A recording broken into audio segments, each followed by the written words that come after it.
We're only 20 minutes away from this moment when Arsenal and Luton take over Wembley for the 1988 Littlewoods Cup final. The moment adrenaline overrides the butterflies and apprehension, the mind a blur of emotional trickery. Now, where are the wife and kids? Block F, row 98? I'll wave anyway.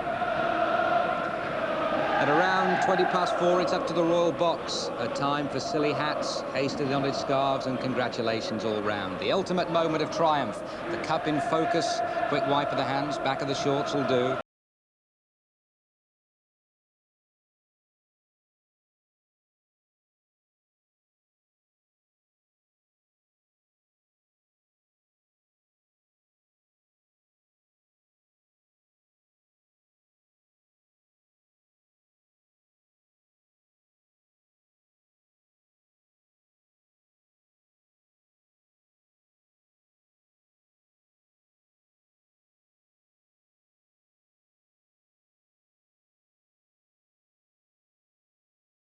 League's annual showpiece in its centenary year. The tournament, always known as the League Cup before the introduction of sponsorship, hence the changing size and shape of the silverware.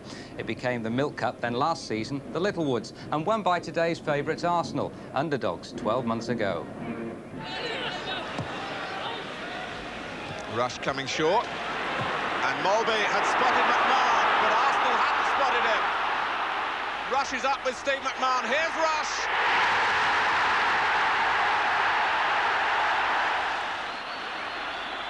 It's Davis into the wall. Might even have hit Niall Quinn. Back from Sansom. Anderson's onside. Adams. Here's Nicholas. From the post. Nicholas again. It's his goal. Here's Sansom. Groves still fresh, of course. And away from Gillespie. Possibilities here for Arsenal and for Nicholas. 2-1, and the first Littlewoods Cup goes to Arsenal. Kenny Sansom, last year you were up there lifting the cup. A rather awkward year for you since then, perhaps with the club, but what are your expectations this time round? Hopefully it's the same result. I think we hope we don't let these fans down. I mean, they're as good as they was last year. Fantastic atmosphere, and I don't care who lifts the cup as long as Arsenal win it. It's been something of an underdogs competition, this one, isn't it? You won it last year as underdogs. Any fear that Luton might do the same to you? There's a little fear there, but quietly confident. I think we can do it again, hopefully retain it, and maybe come back again next year. You've been a bit critical, perhaps, of some of the aspects of Arsenal's build-up. Just sum up what you feel the mood of Arsenal is going into this one for us. I think I was misquoted a couple of times, you know. Obviously, I would like to have known the team. I think a few of the lads might have. But saying that, I think he's named it now, and the atmosphere is fantastic, really. Everyone's on top of each other. The lads are not playing, are still enjoying it, and it's great. Another suggestion that perhaps you could clarify, Kenny, this could be your last game for Arsenal. I don't think I'll do that. I think Glenn Hoddle played the last game in the FA Cup final. I don't think that's going to be the case for me. I mean, you've had a lot of big occasions, haven't you? You must be determined to produce the goods, as it were, on a stage like this.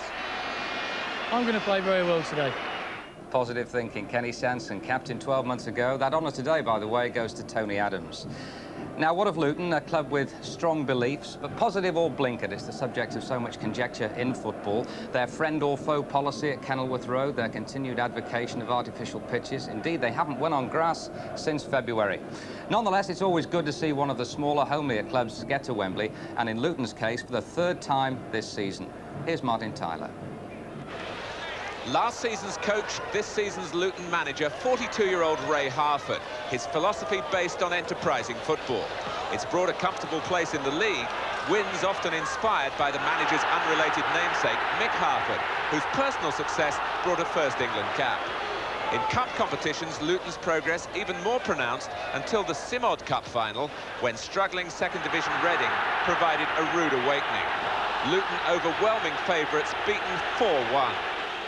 The FA Cup offered another route back to Wembley, but in the semi-final it was Wimbledon and Dennis Wise who triumphed. Another Ray Harford dream had been shattered. The manager not helped by injuries to key players, Ricky Hill spent 4 months on the sidelines with a broken leg. Goalkeeper Les Seeley's considerable influence was lost only days before that FA Cup semi-final.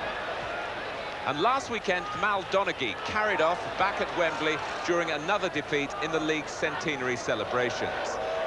It's been a demoralising time for Luton when so much seemed possible. But on Tuesday, at last an upswing. Steve Foster's winner against Queen's Park Rangers. It will have restored some of that lost confidence. Ray Harford, probably not the build-up you would have chosen, really, and one or two specific points to put to you. First of all, your goalkeeper. Who are you going to play in there? Because you've left it right till the last minute. Andy Dibble's playing. I don't feel that Les is really 100% fit, and it's too big a game to risk a goalkeeper. If it was an outfield player, it might be worth the risk, but with a goalkeeper, it's a one-off position. And you lost Darren McDonough late in the week. How big a blow was that to you?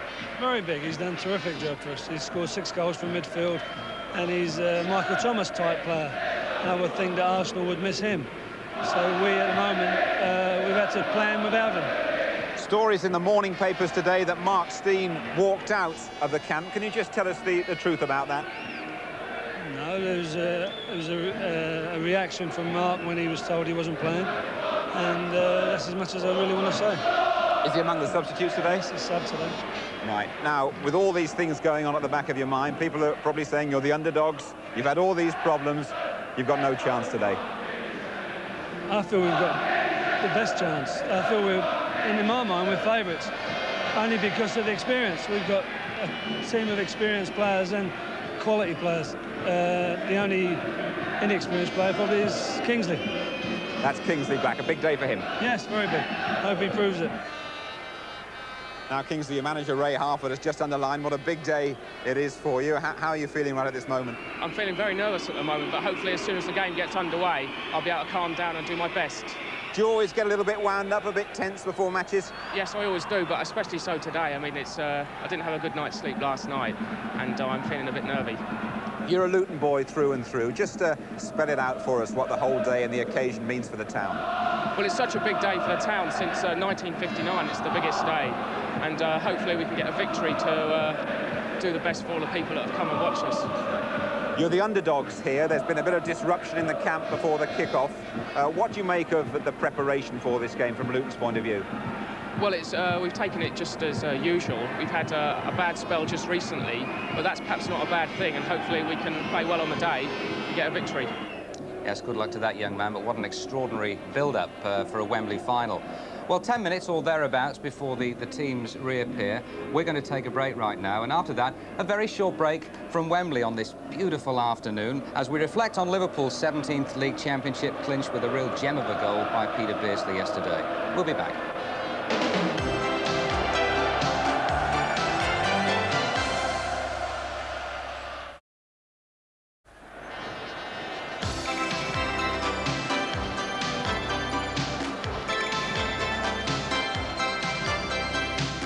And welcome back to Wembley. Well, as it's transpired, 2 of football's 3 majors to be decided within the space of 24 hours, a rare occurrence. The League's Cup today, the League's Championship yesterday. The old centenary committee couldn't have planned it better. Well, at Anfield, Liverpool needed just a point to confirm what we've all known for 6 months. Spurs, the fall guys, the commentator, Martin Tyler. Houghton, space for Beardsley. 3 Liverpool players in the middle, if Beardsley needs them. He doesn't! A supreme goal!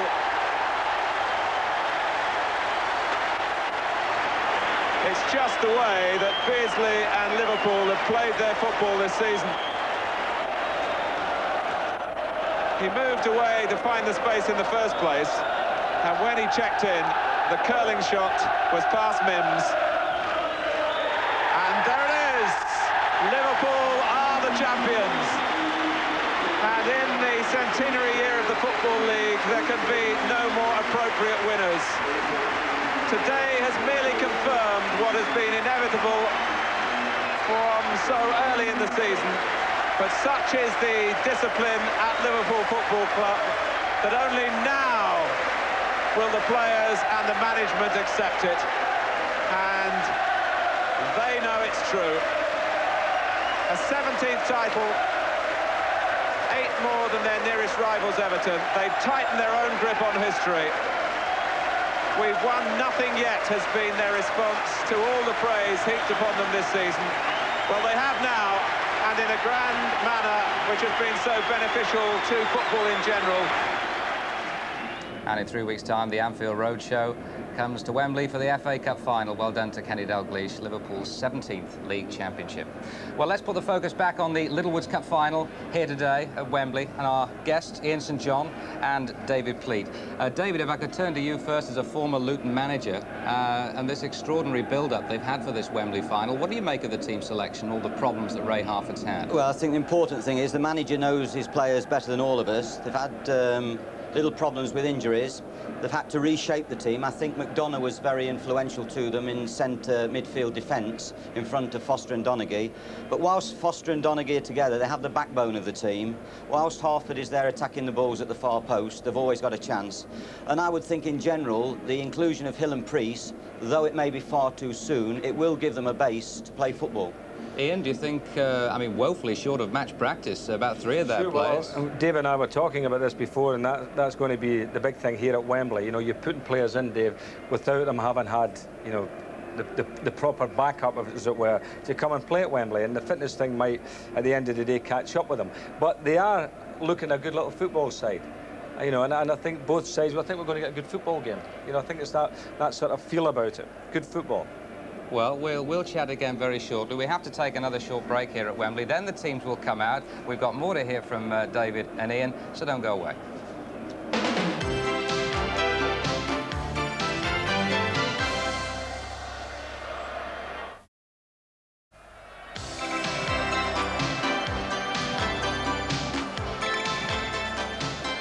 Wembley resplendent on a warm, sunny afternoon, and the teams are about to enter the arena.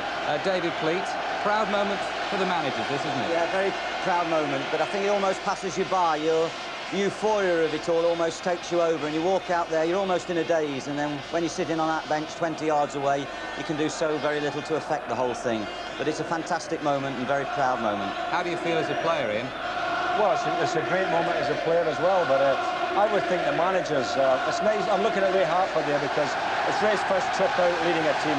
And it's marvellous for him, Dave, isn't it? Yeah, it's wonderful. I mean, he's worked hard with the players. They're good footballing players. They've got good techniques. They're good and skillful. And he's introduced certain methods into their play. I'm sure he won't be worried by having to change the team. I think they could find some strength from adversity today. They've had to make these changes. And I think that Ray will be saying to them, you've got nothing to lose. You've got everything to gain. You're the underdogs. You know, go for it. No one expects it of you. Well, I'm sure there's a few managers that have led the teams out and have been the underdogs, you know, and walking out like that thinking, well, we've nothing to lose. And at the end of the day, walking off with the trophy.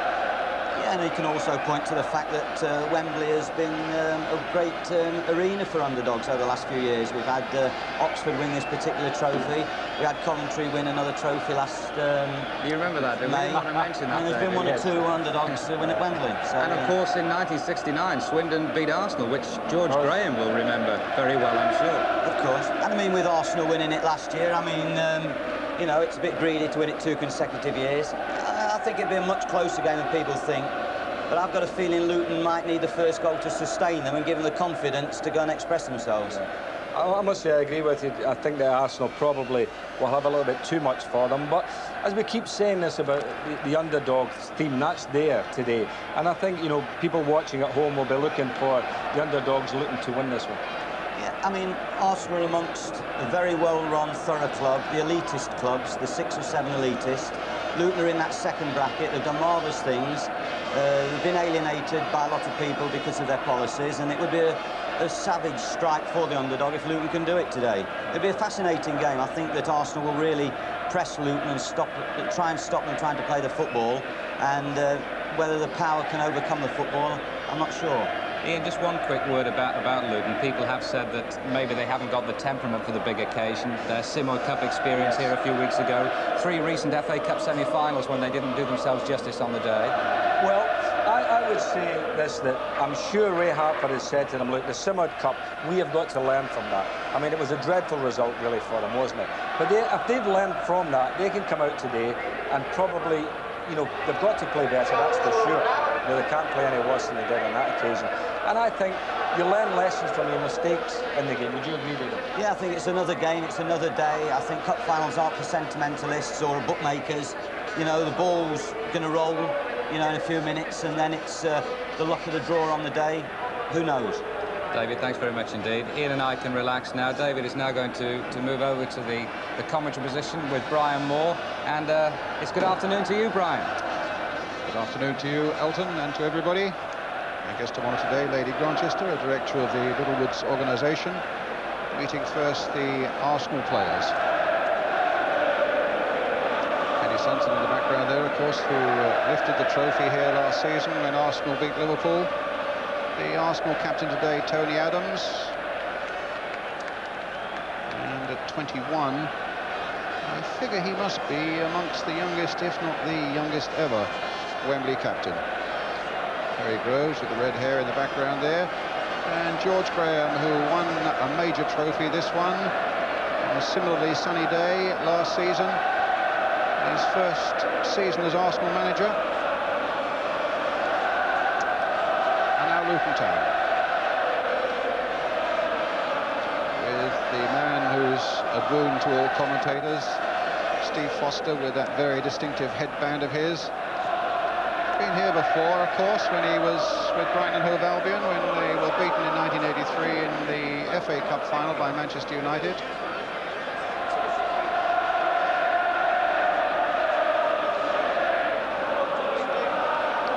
The Luton side, which I must say has played some tremendous football this season. You just have a feeling that they may have welcomed an occasion like this maybe 6 or 7 weeks ago when they were going really well. Their form over the last few weeks has deserted them. Ray Harford, big, open, honest manager, and Joe Worrell from Warrington, the referee, whose reputation is always as a referee who allows the game to flow, which is a good indication. And his two linesmen today, John Morley from Barnsley and Mike Taylor from St Albans. And Ray Lewis, you can see in the centre there, is the reserve official.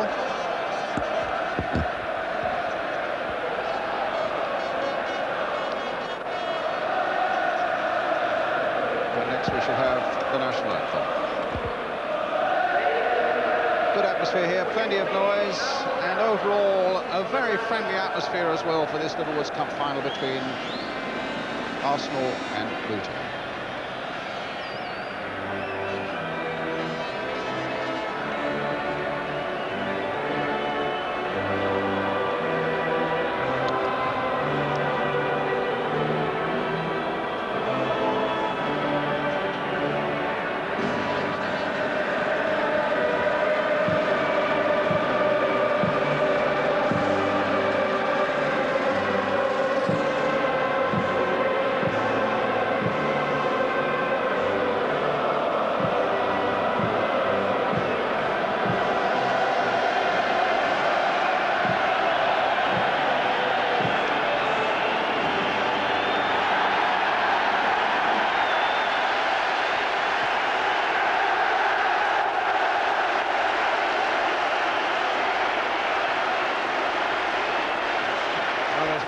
As we look at the two teams now, starting with Arsenal, John Lukic in goal, a back four that's missing the injured David O'Leary, such a big influence for them, of course. 22-year-old Gus Caesar takes his place.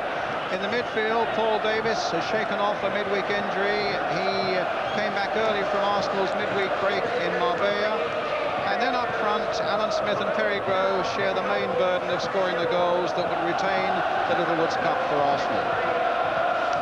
Now what about Luton? Such big decisions for manager Ray Harford in the past few days, and this is one of them. The goalkeeper, Andy Dibble, gets only his 6th game of the season. There were doubts about the fitness right up till lunchtime today of Les Seeley. The back four that's strengthened by the news that Mal Donaghy is fit, and Rob Johnson is preferred at left back to Ashley Grimes. And then in midfield, where Ray Harford has gambled on the fitness both of Ricky Hill and David Priest. They've missed so much of this season through injury. Indeed, Priest has had just 1 game since October. The gamble really forced on him when Darren McDonough was injured in training on Friday. Heartbreaking for him. And then a gamble up front as well. 19-year-old left winger Kingsley Black pitched in to provide presumably a lot of width and also a service for the head of Mick Harford. And there is young Kingsley Black, just 19 years old. And as you can see, only 10 League and Cup games in the whole of his career. So many players battle through a whole career and never get this sort of chance.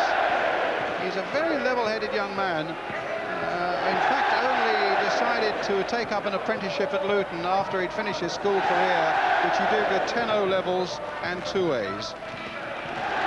Well, the toss-up between Tony Adams and Steve Foster.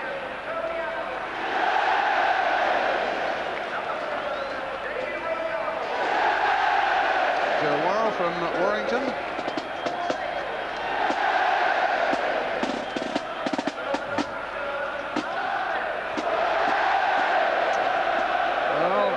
Arsenal fans were wondering all week whether the influence of Paul Davis would be here this afternoon. He came back early from that trip to Spain, but he was telling me on Friday that he'd done a lot of training then and really felt in good condition, and it was really just a formality after a chat with George Graham on Saturday that he would be in the side.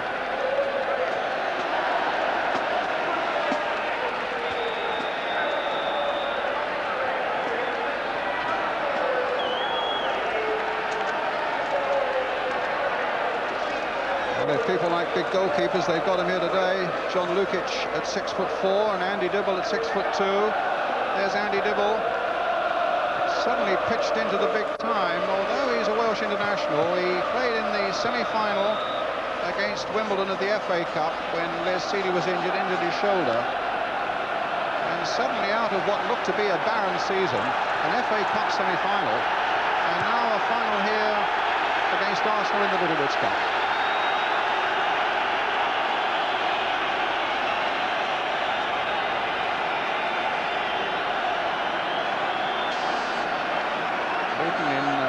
Shirts. Arsenal in their traditional red shirts with the white sleeves.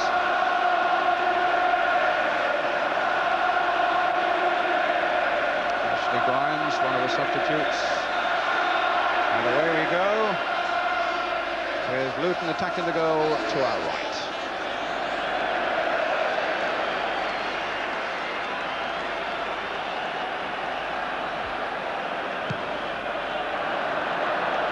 Both sides struggling a little bit for form lately.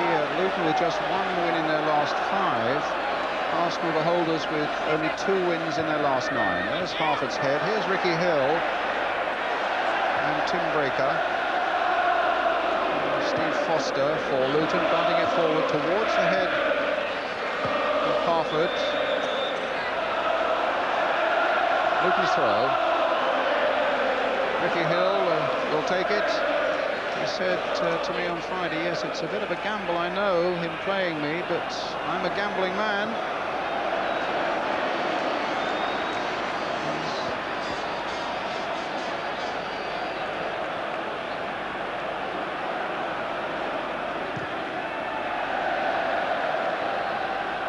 Terry Groves versus Mal Donaghy. Rocastle. Priest unable to get a hold of it. Johnson just tucking it forward. But now Nigel Winterburn came off Kingsley Black for the Arsenal throw. Winterburn taking it. In goes Donaghy first. Thomas. Bob Johnson. Winterburn. Thomas.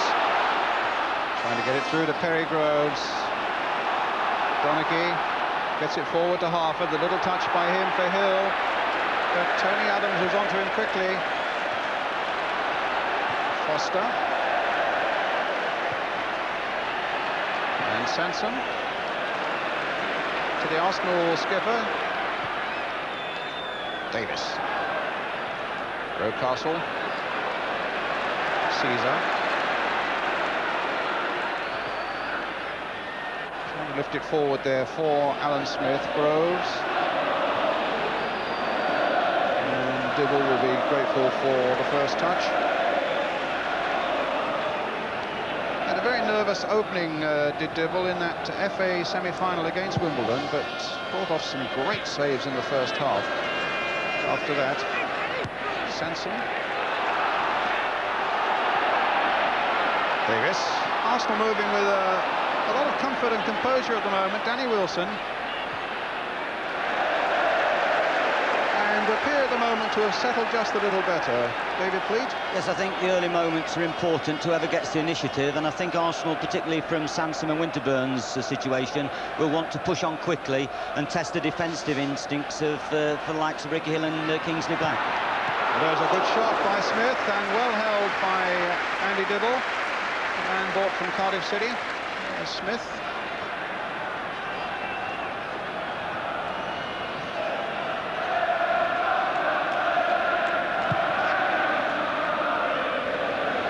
Arthur versus Adams. It hit Adams. Foul on Paul Davis there by Danny Wilson. Arsenal's free kick.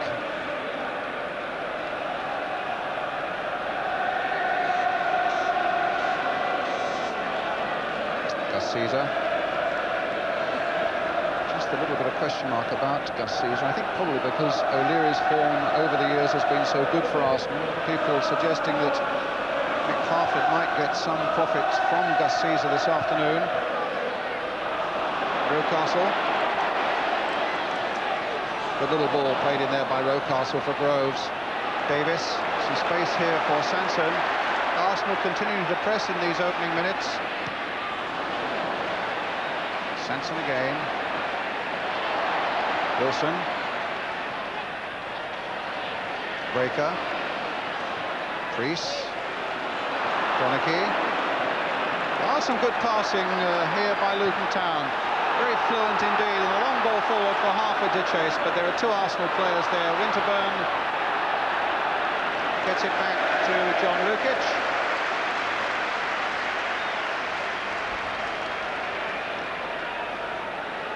5 minutes gone if you've just joined us. No score yet in this Littlewoods Cup final between Arsenal and Luton. Breaker's header. Brian Steen. Priest. Harford. Pulling back a little deeper. Steen. Priest again. Hill. Delightful stuff here by Luton. Some nice one-time, first-time passing. Hill. Wilson. To nothing. At the moment, there's a wind, certainly in Arsenal's favour, downwind. And it's important for Luton to get the ball on the deck and play early passing against this wind, and that's what they've just done splendidly. So it's an Arsenal throw.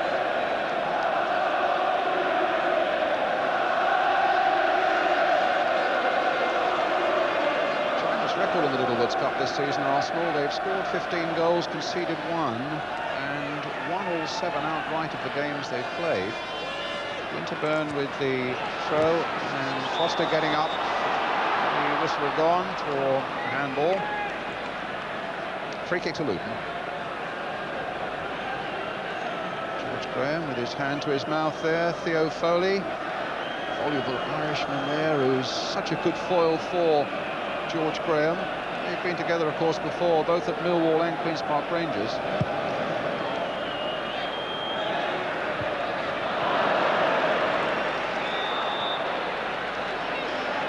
Another free kick to Arsenal.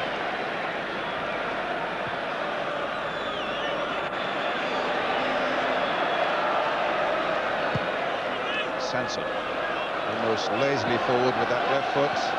Foster versus Alan Smith.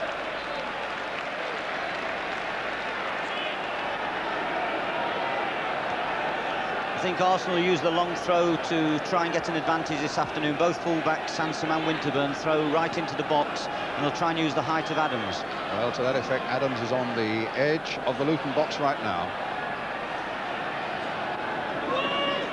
And there he is jumping for it, but Foster had spotted that.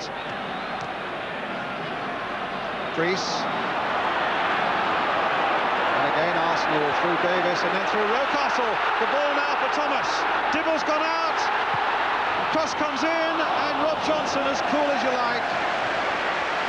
The first real scare, that one, for Luton. And once Dibble had failed to get that ball, they could have been in the most serious trouble. A delightful ball played by Rocastle. There goes Dibble. Michael Thomas there looking up, but look at the coolness there of Rob Johnson. Flag up for offside. Ray Harford was saying that David Rocastle is the man that he's most nervous of. Such a talented player on the right side of the midfield. And to that effect, he put Rob Johnson in as the left-back rather than Ashley Grimes, a better marker and tackler, he thought. And Johnson showed commendable coolness there, but he was beaten by Rocastle there. But Kingsley Black doing a good job covering up for Luton.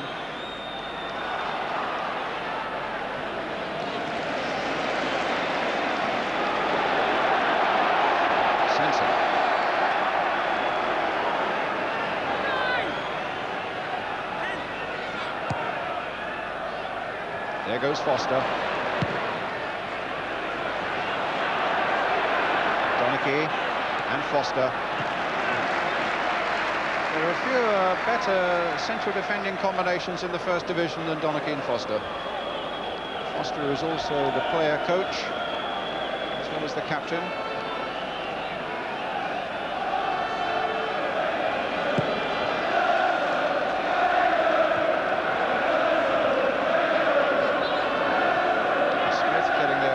Before Foster, but here's Breaker. Steen, Hill, Harford, Foster, and off Caesar, Donachie, Johnson.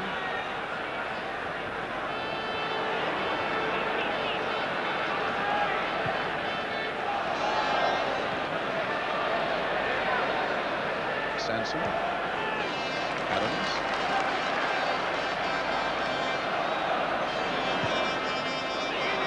Richardson.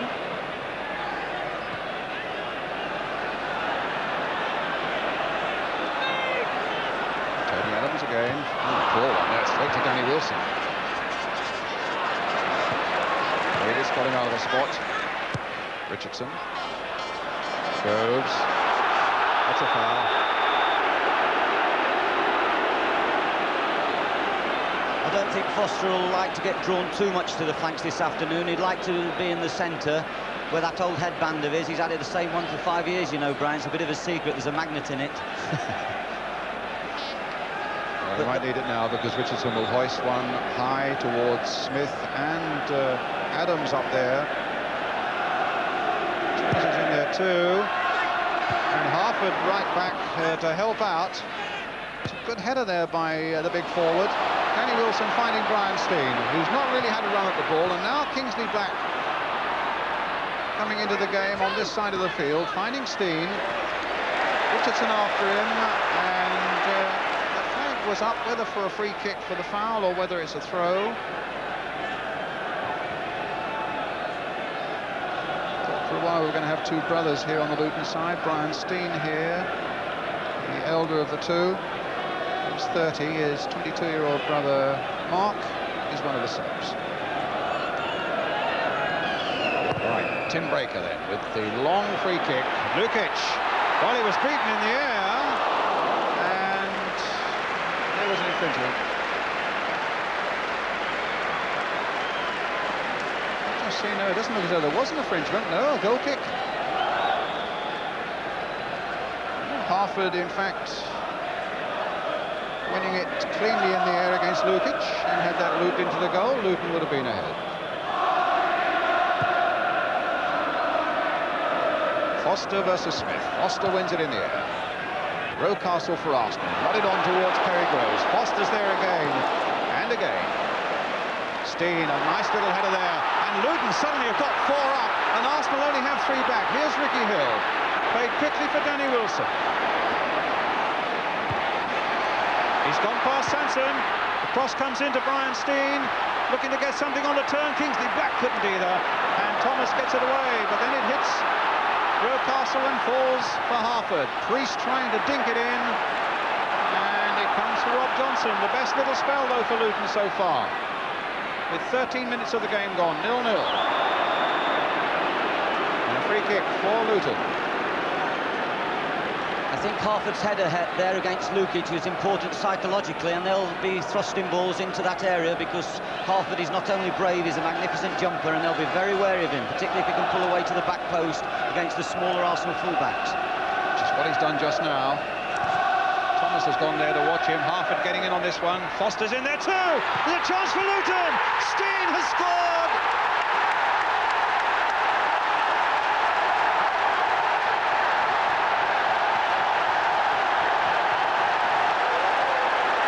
Well, the underdogs with 13 and a half minutes gone, and Brian Steen with his 17th of the season.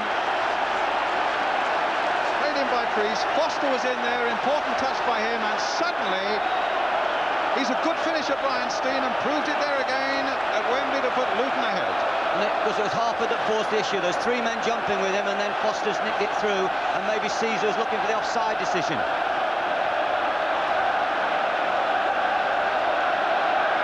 Always has been a good finisher. Yes, he sidesfooted it, he passes it into the net like the great Greavesy.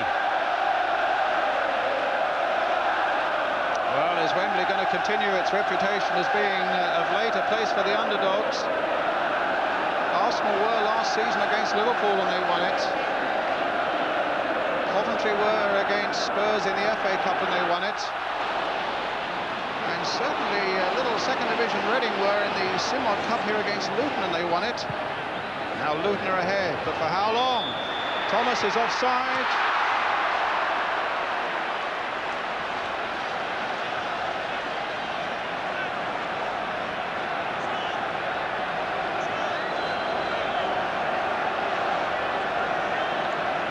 Steen has certainly scored some important goals.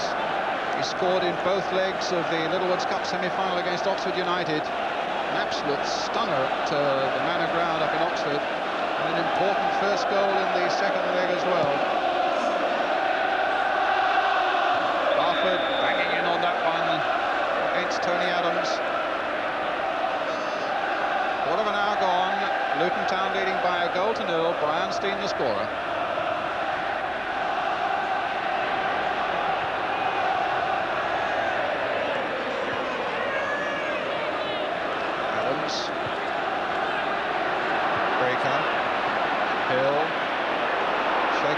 Easily there by Groves. Breaker again. Up goes Adams, beating Steen in the air. Paul Davis trying to get the ball through for Rocastle, and Dibble there, right on the edge of his box. They'll have to be awfully alert, Dibble, because Luton are playing a tight back line there, and Arsenal will try and nick the balls over the top, and he's got to be really bright on the edge of his box. Arsenal's ball.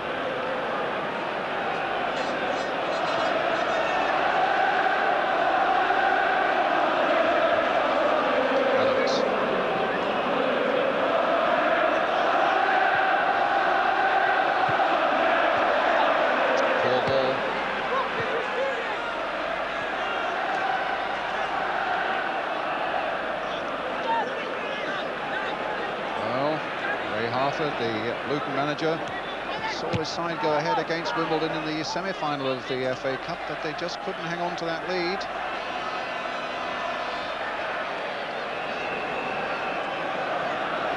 Let's see what they can do today. Hill.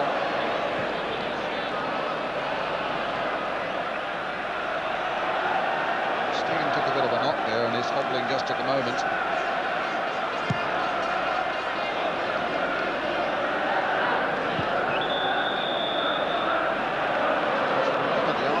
Have been stunned into almost a silent Wembley appearance. David Fleet. Yeah, it's interesting to see Brian Steen playing slightly more forward than normal, with his brother going out of the side, and Brian normally plays in the hole behind his brother and Harford, and because today he's playing more up front. Here come Arsenal again. Richardson with a shot charged away by Breaker.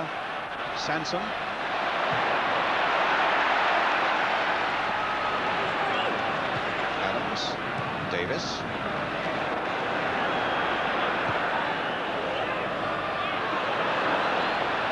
Smith finding Davis. Baker going in rashly there, conceding the free kick. Let's see what Arsenal can come up with here.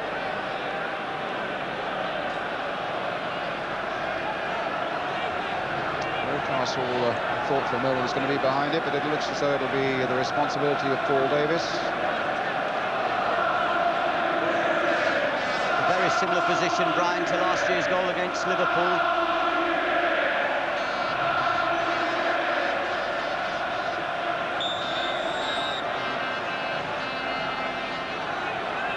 Two elbows going into that wall as well. Winterburn shot, beautifully saved by Dibble. Struck beautifully there by the fullback. He's only ever scored one goal for Arsenal. Mind you, that was an important one. The winner in the quarter-final of this competition against Sheffield Wednesday, but he hit that with tremendous power. And that'll do Andy Dibble's confidence a bit of good, too.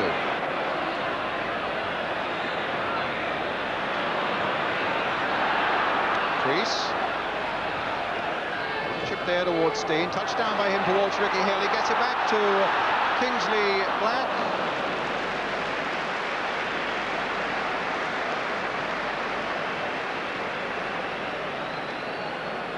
Hill's breaking forward very well, and he's influential in the early stages of the game.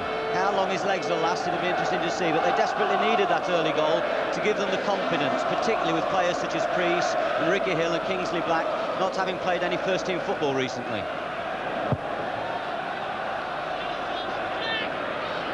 Foster up again well. Hill again. One for Steen to chase, but it's Lukic's ball.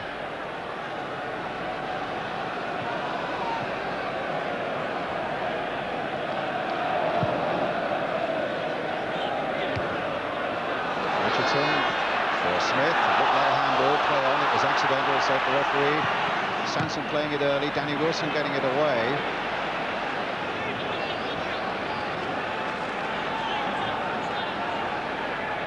Luton leading by a goal to 0. Donaghy miscuing, doesn't happen often. Richardson trying to get in, and Donaghy making up for that slight blemish.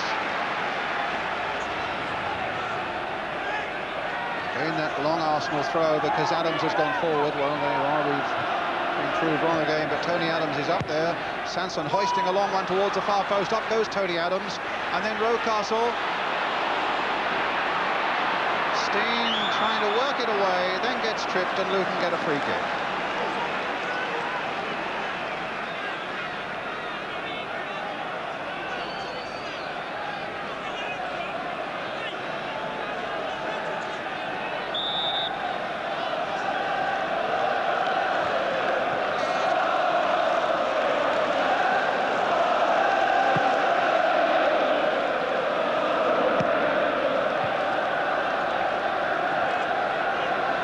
Crease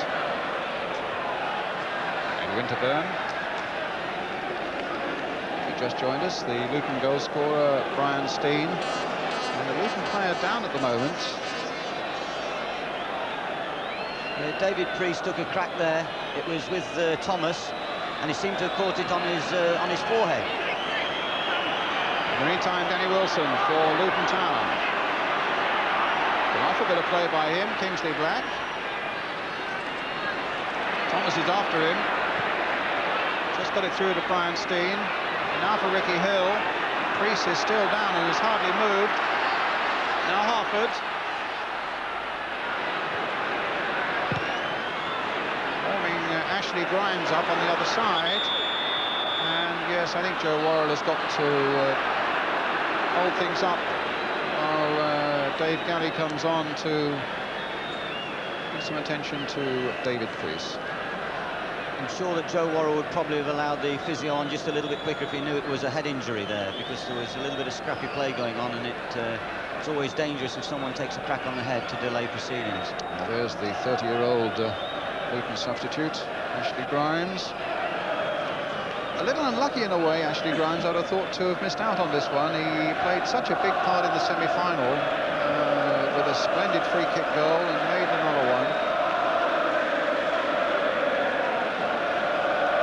think he'd feel very confident that he'll get a crack today, Brian. I think that if Luton can sustain the win, towards the end they're going to have to pack the forces, and Ashley's new legs would be invaluable.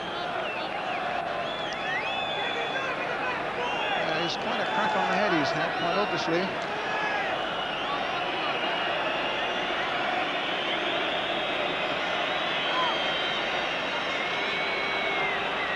And seems okay.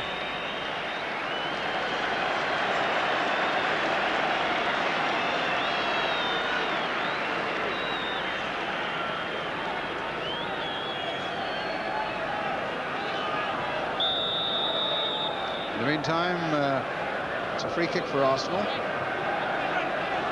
which Gus Caesar will take. Hit high towards Dibble.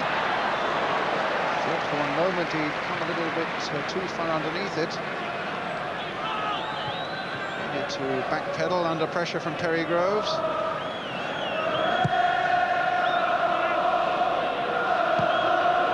Steen's goal separating the sides with 23 minutes of the first half gone. Actually, Brian Steen, I'm told, very often has a little gamble on the scorer of the first goal, and normally bets on himself. I think the figures were something like 8-1 for the first goal scorer, so he might well have picked up an extra little bonus today.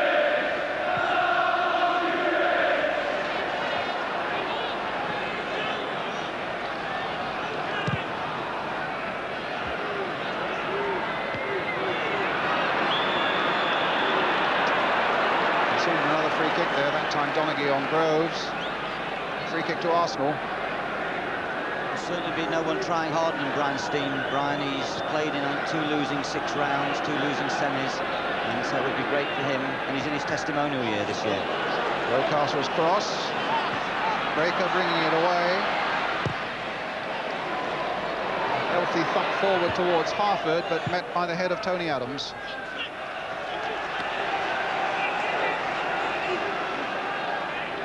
Very sunny afternoon, difficult for all the defenders at that end of the field, as Tony Adams was demonstrating. Breaker, his form's been a bit wavery lately. I thought he had a pretty ordinary game in the semi-final against Wimbledon. He's doing all that's required in this one. Johnny Wilson missing out there. Getting back, finding Donaghy.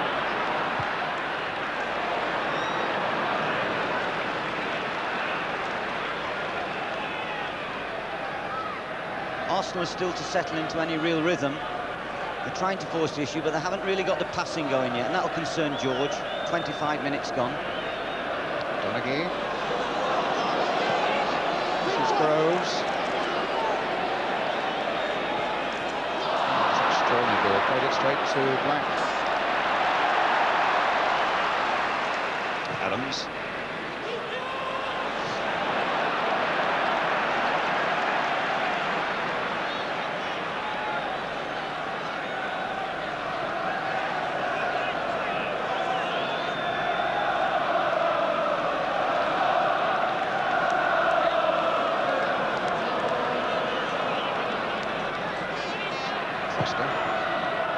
Towards Harford.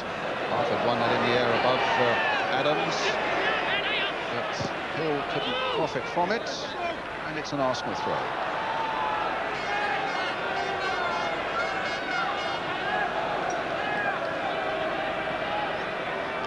Saying that Arsenal can't get a passing pattern going at the moment, neither can Luton, David, and it's falling a little bit below par just at the moment. Except with Luton, the underdogs, leading by a goal to 0, it remains an afternoon full of great possibilities. Donaghy.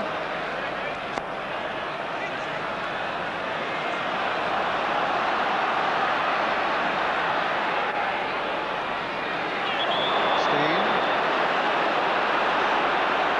And the foul by Gus Caesar. Actually, that didn't look too much of a foul to me. No, I think it was Steen's subtle slide of foot there that deceived Caesar, rather than something that was premeditated. It's a Luton free kick. the one good thing about Joe Worrell, he'll have a quiet word with the players, but rarely gets his book out, and he's an excellent referee.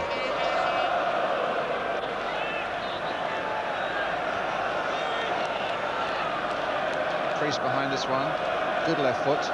Harford and Foster up there. And it's big Foster that he's aimed for. But he was backing in on Adams.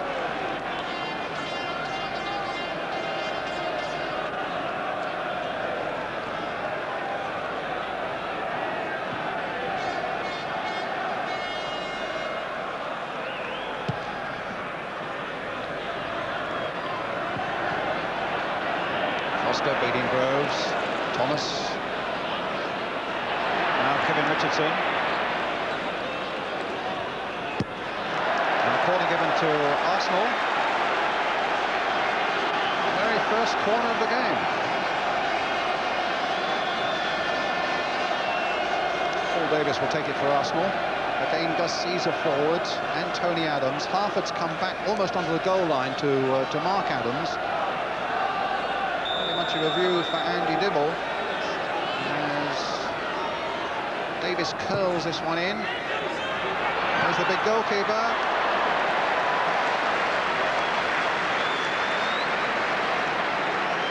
Formerly of Cardiff City.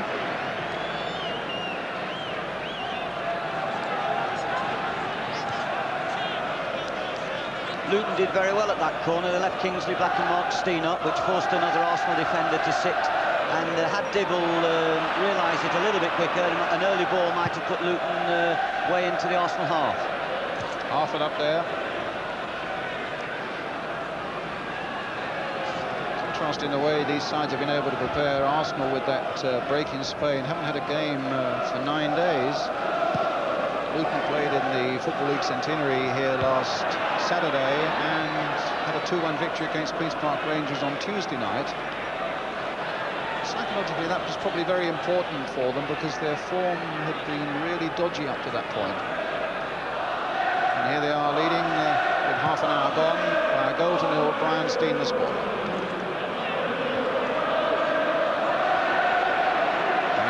Danny Wilson. Winterburn. Groves is after it. Johnson gets it back. A walking miracle, Rob Johnson, as you well know, of course, David, as a former Luton manager with the most terrible knee injuries. They virtually had to rebuild one of his knees, is that right? Yeah, but his character has overridden all his problems, and he's a tremendous little defender. That summed him up there. You know, he saw Merson's break, Groves' break, and he was very quick on the cover. Good attitude, first-class professional, solid as a rock.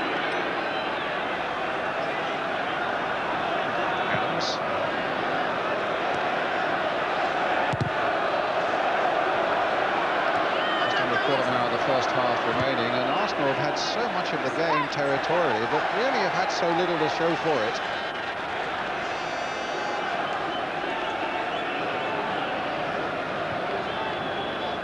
Heads have been almost permanently screwed to the left, watching the action, and not so much to the right. And here we go again as Adams and Rocastle. Good break by Winterburn, and Foster's there.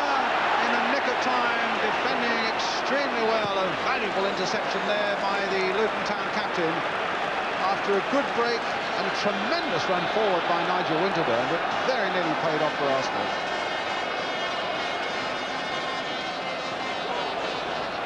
Goal kick.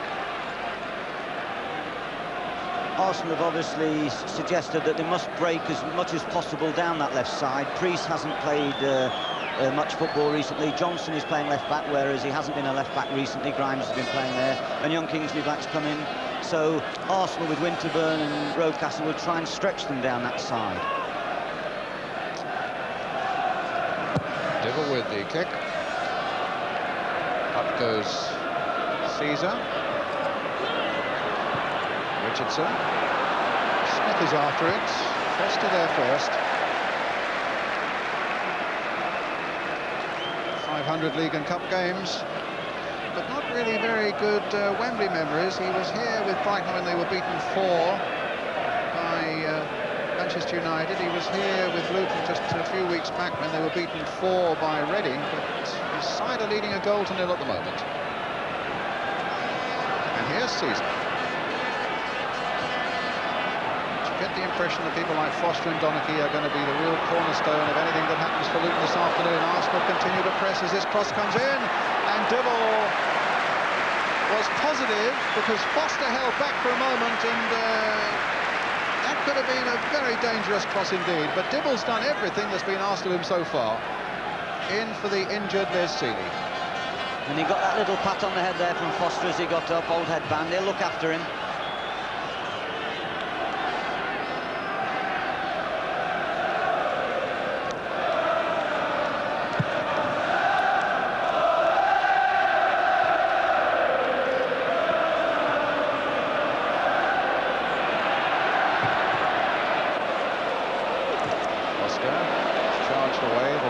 Throw. About 12 minutes to half-time.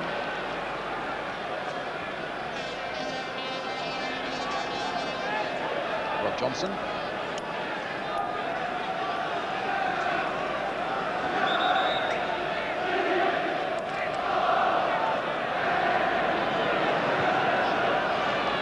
Here come Arsenal again with Sanson.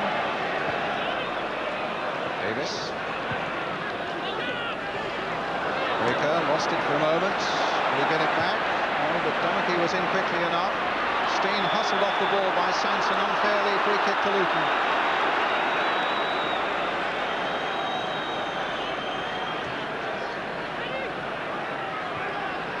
Donachie just opening it through there, inviting Breaker to make his run. Put through there by Steen. Here's Wilson. Roll back for Hill. Wilson. Hill on the floor, still getting it to Breaker. Wilson again.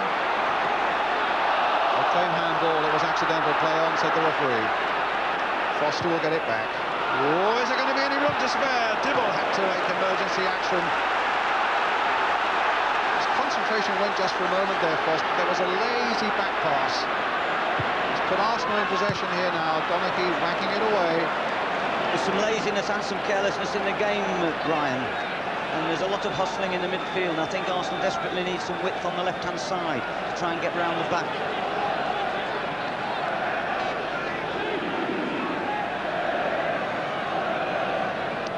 Sanson's throw to Alan Smith. Finds Tony Adams with it. Little flick by him to Richardson. And now for Michael Thomas. Breaker is in, the corner's given. Harford goes back to help out with the defending.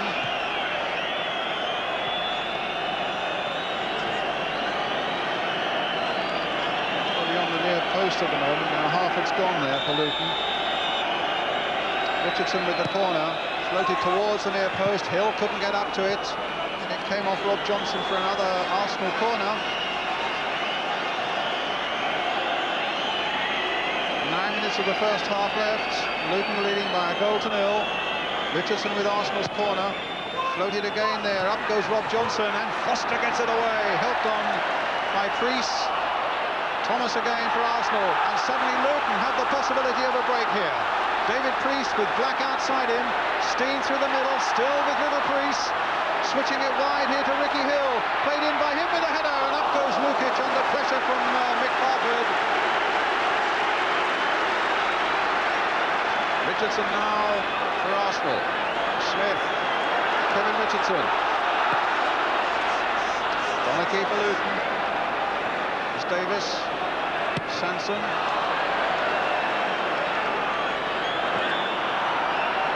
A push by Thomas on Wilson, and a free kick to Luton. Luton outnumbered the Arsenal defenders on that previous attack, and I'm sure that if Hill could have directed the header across the goal more, Harford might have done something crucial.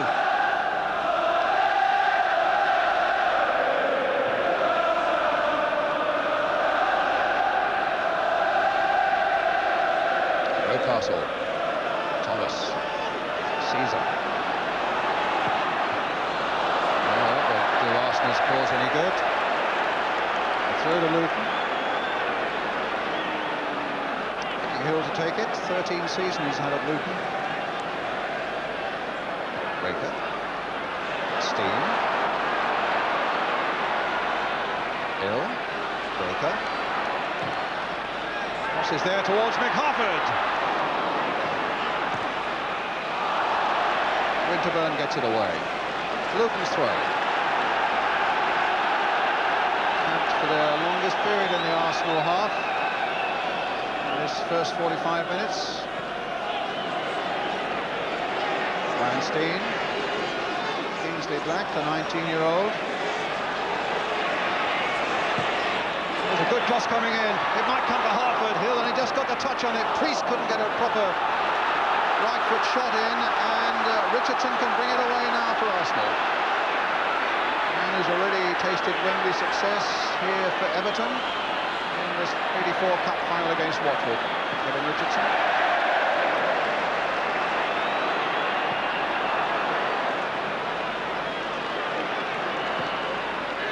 He was down for a moment, up and limping, but he's all right again now, I think.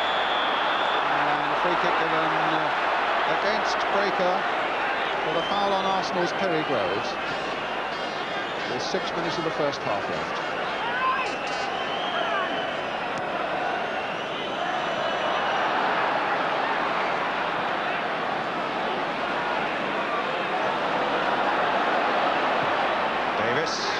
Towards Smith on the far side, Dibble.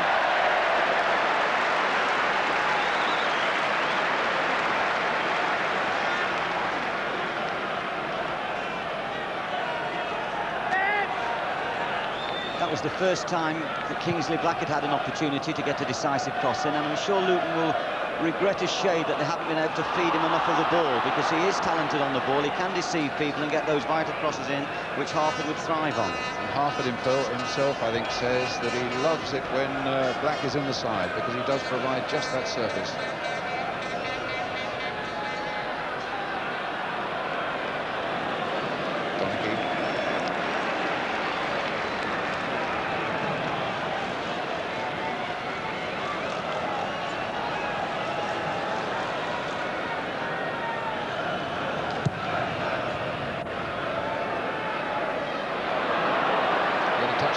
There for Harford.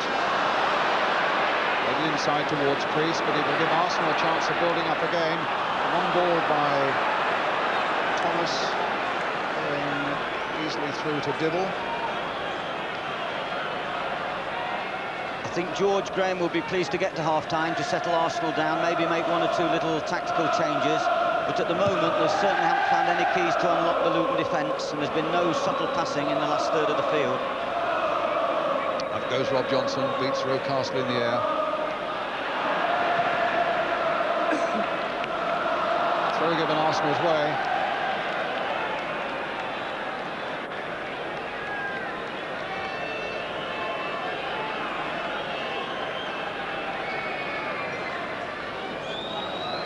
Rocastle. Thomas.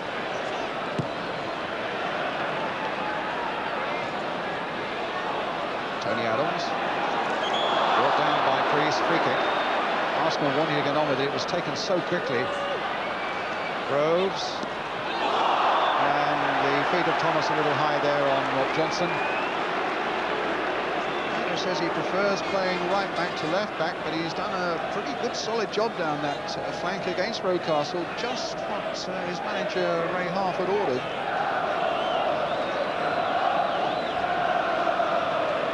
I think right-footed sometimes, Brian, at left-back cover better, and I think we've got the same situation with Arsenal, with the strange situation of Winterburn on the right-back position with the left foot. I think only Chettle of Nottingham Forest probably plays with the left foot at right-back, so to speak, in the First Division. And it's rather strange. But at the moment, the Luton back four have had no real problems. They've sat in there, they haven't ventured forward too much, and they've closed all the channels down for Arsenal to run into.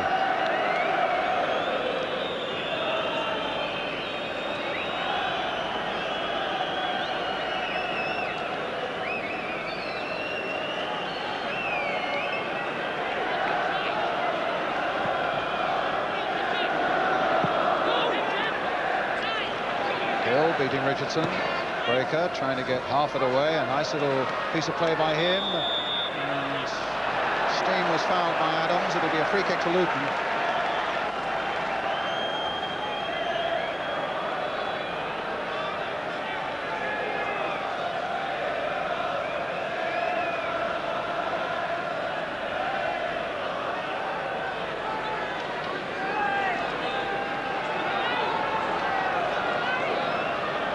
Breaker, or is it Wilson?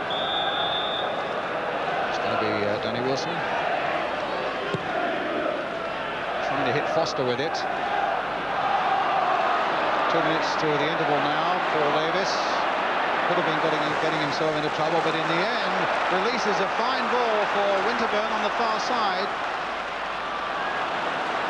But Donaghy there sticking close to Groves. Castle. Davis. There's space for Sanson. Kicked in there and goes behind for the goal kick from the head of Paul Davis.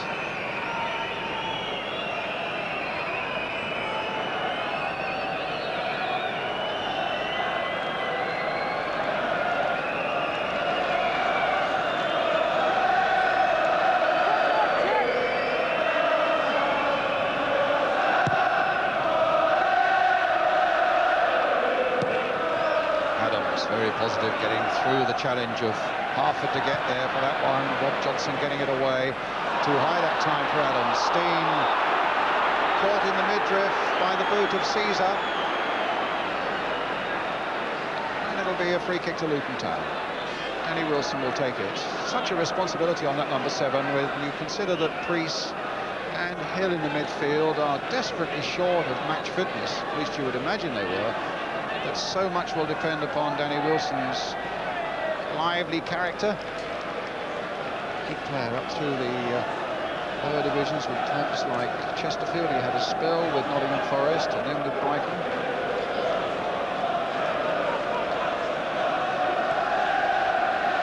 Steen. Harford. Okay.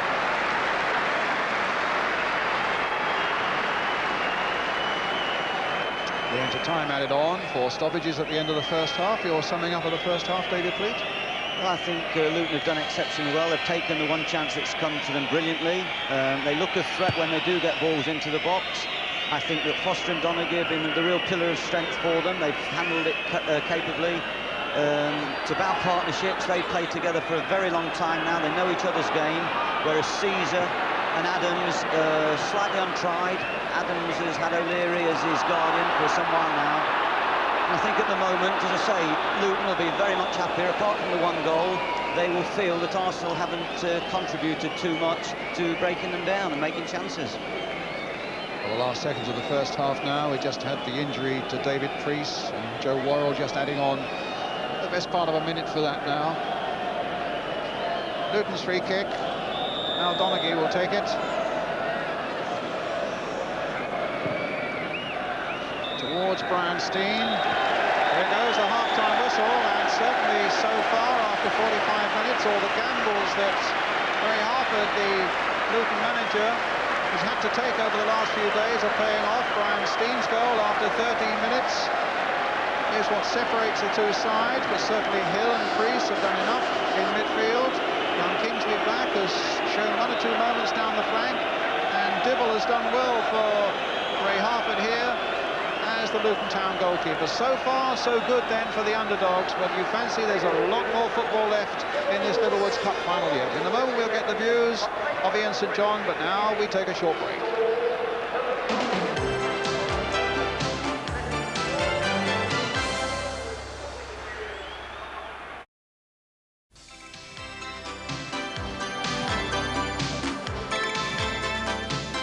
Welcome back. The Littlewoods Cup living up to its reputation so far, the tournament of the underdogs, and Luton are proving so far here that they have got a big temperament. Well, that was the theme before the game, wasn't it, about the underdogs, and I think they're playing well. And we did say that there would be some nice football getting played, and there is, but I'm disappointed in Arsenal because I don't feel that they're playing anything at all. The passing's very, very ragged, which is not really them, and you know, they get no width in their attacks at all, and really and truly, you know, I think Luton deserve to be ahead. At the back, do you feel that Arsenal are worried about the presence of Mick Harford? Well, Big Mick is always, that's always going to be the thing, isn't it? Anything thrown in the middle. And I mean, from early on in the game, the first ball thrown in there, and up he went, goalkeeper came out, and there was Big Mick in there. Now, there was no foul there, that was a good header, nice clean header, and just went over the top. And that was a threat to them then. You know, the Arsenal must have thought, hey, you know, this big fella. And you see Caesar playing alongside Adams. That combination doesn't seem to me to be too secure. Do you feel at the other end that Andy Dibble is showing the right sort of authority? Well, I'm delighted for him because, you know, he's come into this game today. He made a couple of very good early saves, didn't he? Made a couple of very good early saves. And, you know, he hasn't done anything wrong. Hasn't done anything wrong at all, so I'm delighted for him. David Pleat made the point before the match that he felt an early goal for Luton would actually make it a better game and give them a better chance of settling. Well, that's right, and the thing about the goal, I felt when I saw it from up here in the gantry, I thought, oh, he's offside. Now maybe we can see it again here, Elton, I don't know. When the ball was played in, up the goal, I think that was Big Hartford in there. Big Fozzie got a little knock on, and he's onside, you can see there. Brian Steele coming into the picture, top left, and he come in from an onside position when Foster played it, and that was lovely, just a little side footer in the corner. I think Greavesy might have been proud of the finish, well, that's right. I mean, we always relate to Jimmy when we see goals taken like that, because, I mean, he used to always do that, just slot them in. This is the opposite angle, of course. That's the opposite angle, and Big Fozzie, lovely little delicate touch. Big Foster's got a nice touch for the centre half, you know. I mean, a lot of people think I'm just a big straightforward up and down centre half, but I've known him since he was a boy, and he can play football all right. He's got a nice touch. Now, one of your duties this afternoon is to select the man of the match. Who's ahead at the halfway? Well, it's always difficult. But I would say that the defenders of Luton are playing well. The four across the back are playing very well, and the goalkeeper, you know, and I would say Donachie, Foster, you know, any of those four at the moment across the back could do the business. Foster actually got one tremendous interception in the game. That was the goalkeeper coming out actually and getting that one just ahead of Big Foster. That wasn't actually what I was talking about, but nice to see, as I say, Dibble being very positive. And yes, that was our deliberate mistake of the day, but it was just to show Ian that he's involved at both ends of the pitch, isn't he? So his contribution overall to Luton's cause this afternoon is... Big Fozzie, certainly, and you know, he's an inspiration. He's a, you know, a skipper that leads by example. And I think Arsenal feel that they can knock balls through and catch them with pace. Up to the moment, they haven't done that. So they'll have to be a little bit more positive, Arsenal, in the second half. All right, well, we'll see if Luton have got the legs to survive. All these players who've had so little match practice in recent weeks, we'll find that out in the second half. But for now, we're going to take a short break.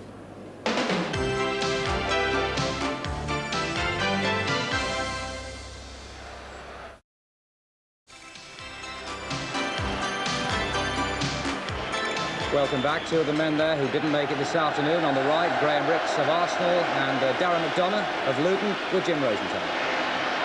Darren, a pretty good first half from Luton's point of view. Yes, from Luton's point of view, it is a very good first half. We got the goal which we needed, like after about 10 minutes, I think it was. Settled down into our game, and I think we played quite well, actually. Graham, you must be disappointed that Arsenal haven't really put their game together and haven't really put Luton under any genuine pressure. Well, we've only had one shot, Nigel Winterburn, from the free kick. We're not getting enough crosses in of quality, you know, they're all from 30, 40 yards out. We've got to get behind them and get their defence turned. You sat in the old Arsenal dressing room in your time. What will George Graham have been drumming home to them at half-time? Well, get at them and show them what you can really do. You know, that's a big thing. We haven't played how we can play. That's a disappointment to us. And Darren, what about from the Luton point of view, finally? What would Ray Harford's message have been in there to them, do you think? I think it'll be to keep playing a bit long to start with first 5 minutes, and then I think we should start playing our game again by knocking the ball around like we did 10 minutes in the first half. Thanks very much, gents. Let's rejoin Brian Moore. Thank you. Thank you, Jim. Here we go then. At the start of the second half, Luton leading this Littlewoods Cup final by 1-0. Arsenal about to kick off. They'll now, of course, be attacking a goal to our right. Brian Steele, the scorer for Luton after 13 minutes.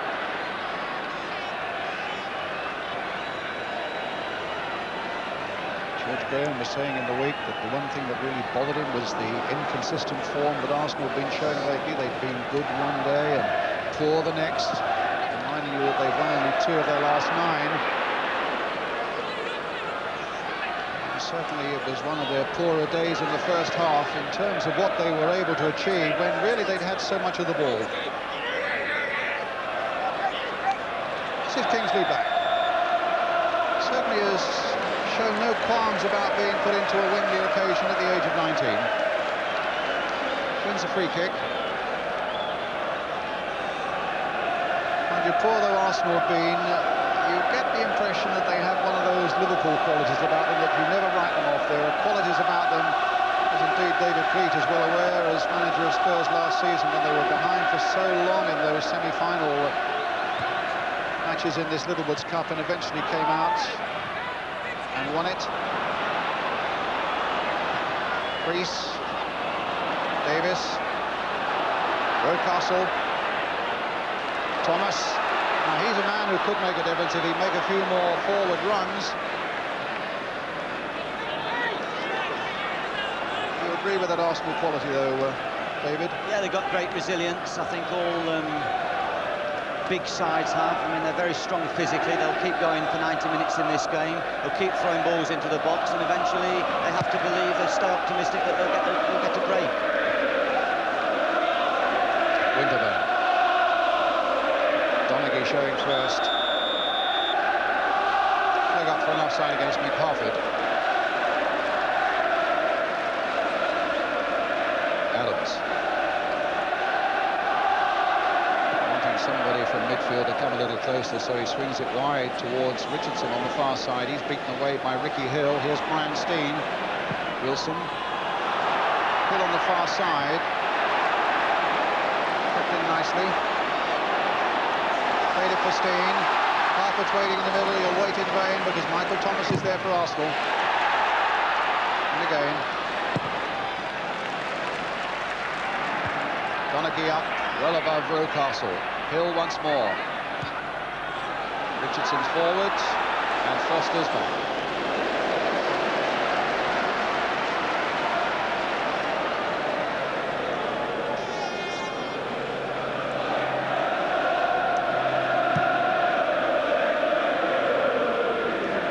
Ahead of Adams. But recovered quickly. Needed to with Mick Harford around. I think the pure physical presence of Harford has unsettled Adams and Caesar a little bit this afternoon. Sanson. Foster away.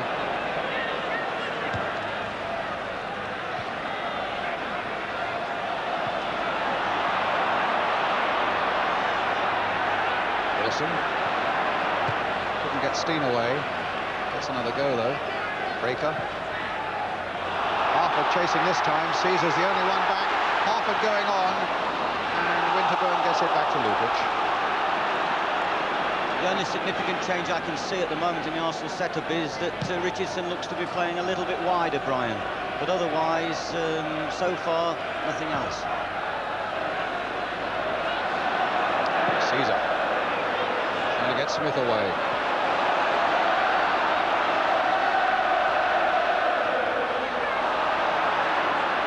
Went through that challenge well enough. Found Priest. He's got Black outside him. He's got Ricky Hill, Brian Steen and Mick Harford forward. And here's Kingsley Black. Likes to go on the outside. Whips his cross in! And Harford was in there.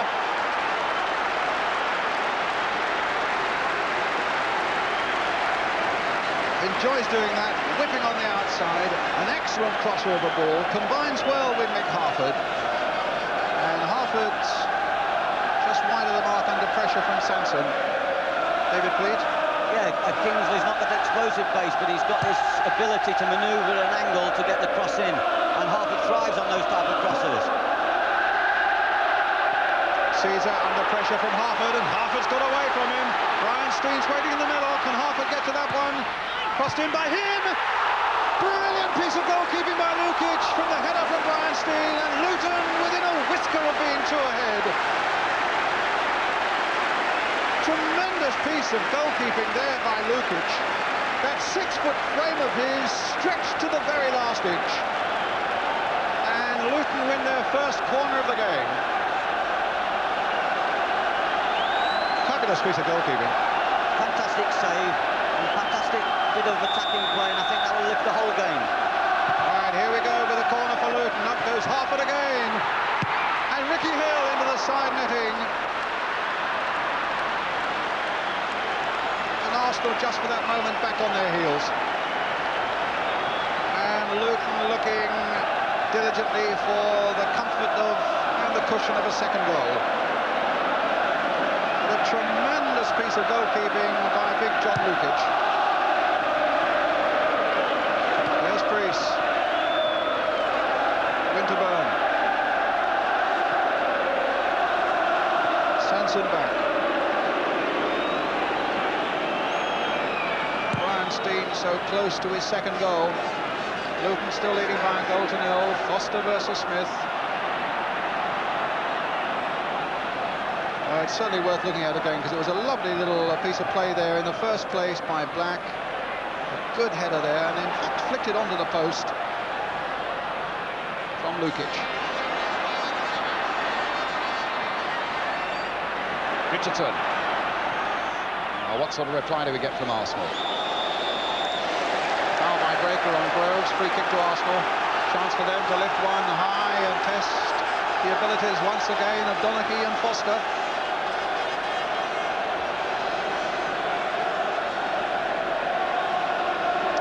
Richardson with the free kick for Arsenal. Adams has gone forward as well. Well taken out of the air there by Dibble. So in the space of a couple of minutes, both these huge goalkeepers using their height to very good effect. End of the field there, Lukic, as you can see, 100% concentration. And he'll get there first, will he? No, he got there first, but he was trying a little dribble around Brian Steen. Luton throw. A really lively start to the second half then, with 8 minutes of it gone, and Luton still leading by a goal to nil. Johnson with a header. There's Harford ducking in once more, but this time Caesar can measure up the pass forward. It's a long, hopeful one. Foster getting it back. Such experience. 30 years old, Steve Foster. So too is Mal Donaghy. Harford, I don't know whether he did get the header down, but it fell for Steen. Bringing Black into it again. This is where so much of the trouble can come from, but that time Winterburn kept him out. Up, he'll see Johnson, and here he is. Johnson's crossed this time, but this time it was Harford struggling to get his head for that one under pressure from Tony Adams. Goal kick.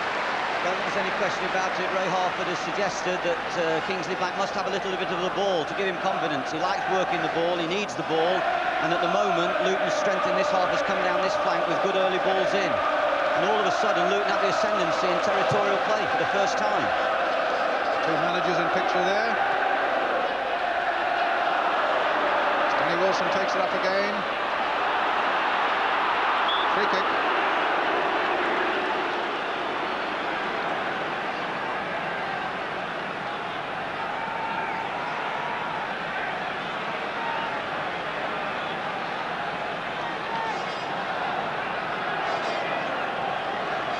Foster's gone forward for this.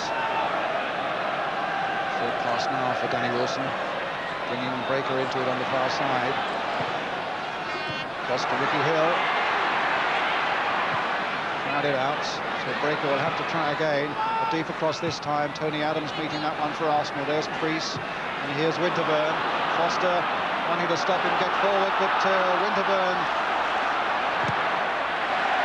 stopped in the end by Breaker.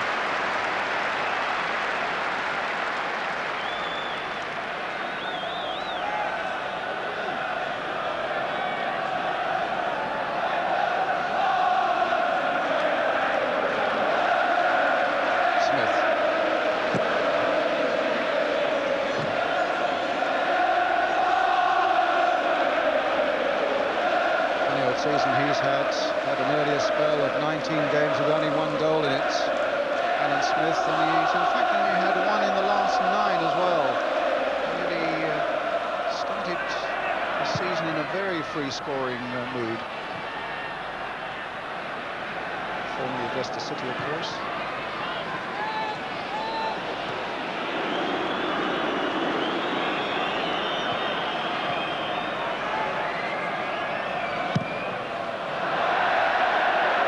Kick there by Lukic. Oh, and Winterburn stumbles and Black goes on, played there. No, not a good ball. He tried to curl that into the path of Harford, but he showed too much of it to Lukic. And a lot of promising things for Luton are coming down this left flank now from 19-year-old Kingsley Black. Here he is again. Here he is again. This time persuading Johnson to make a little break for him. Now Priest.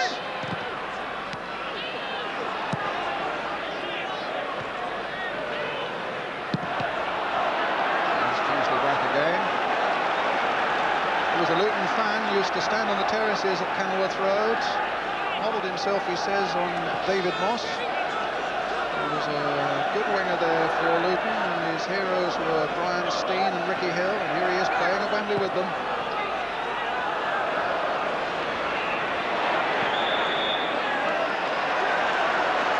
I can't help feeling, Brian, that Arsenal might have to send on someone with a bit of thrust, maybe a Hayes to go wide and to try and get round the outside, because at the moment Rocastle's being forced in the inside to defend against Luton's better touch play, and Richardson also is now come in field, so they haven't really got the width to supply Groves or Smith.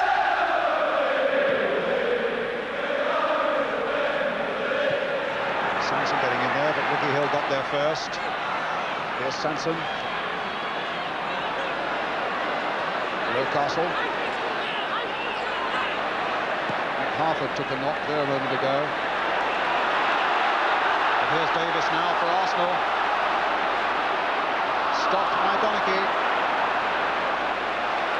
And a nice little bit of play there involving Ricky Hill and Danny Wilson, finding Black.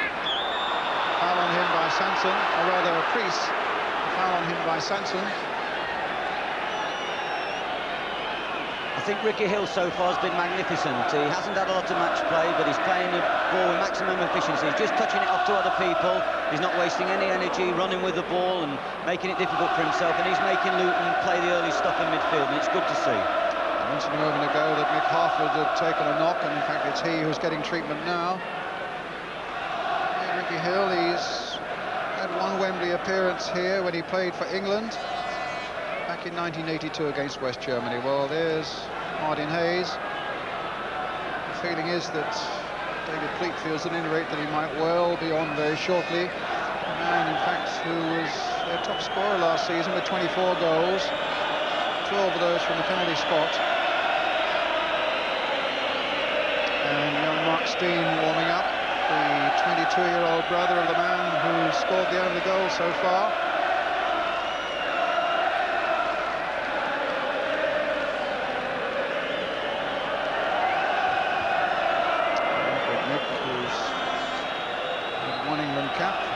Sub against Israel, and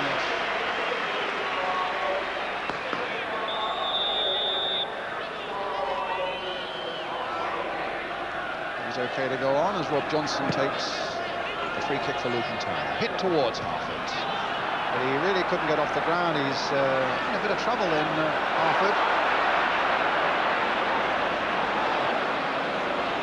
We're coming up to the quarter-of-an-hour mark in this second half, half an hour to go, and Luton still leading by a goal to nil. Sanson, Smith, Breaker, Rocastle, Richardson,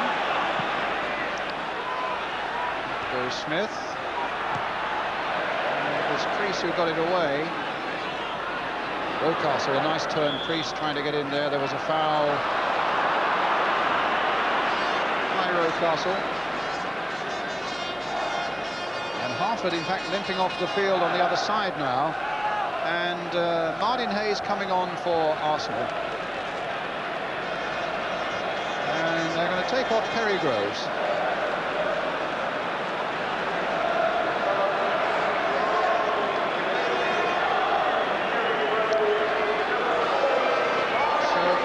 see how they're going to work that out now. Hayes will come over onto this left side. I'm just wondering what Kevin Richardson's part's going to be now. And will it be a straight swap, do you think? No, I think Hayes will run free up front, and I think they'll play Rocastle wider on the right, more as an orthodox outside right.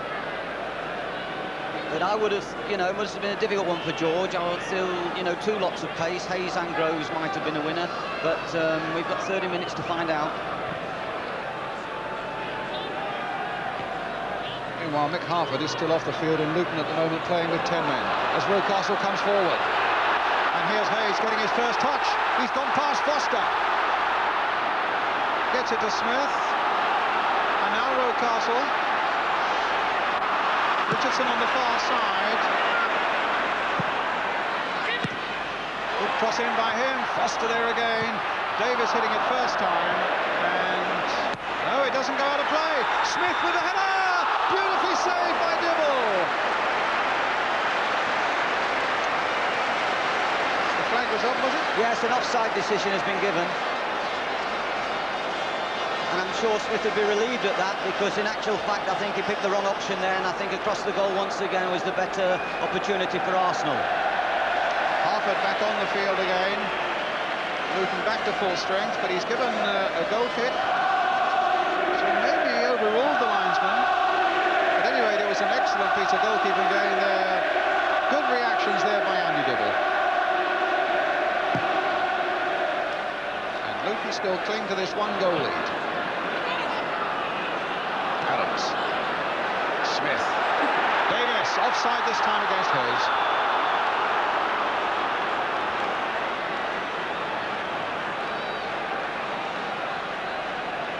Free kick to Luton. Crucial time this for Luton, really, with players like Priest and Hill who are short of match fitness. It's now that it really will begin to tell. I think so, but they've held on and done so well. But that will give them an extra yard anyway. That will give them a lift. If they were behind, it would be even more difficult for Hill and for Priest.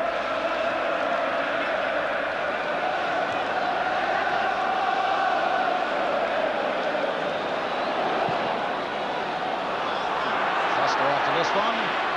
Turns it for Breaker. We hear from the other side that Mick Harford turned an ankle, but the physio, Dave Gallier, said, I think you can go on, and Mick is more than happy to do that.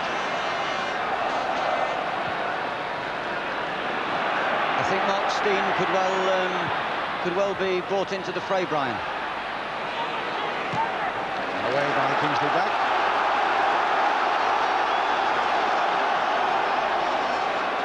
Well, there you are. Ricky Hill away.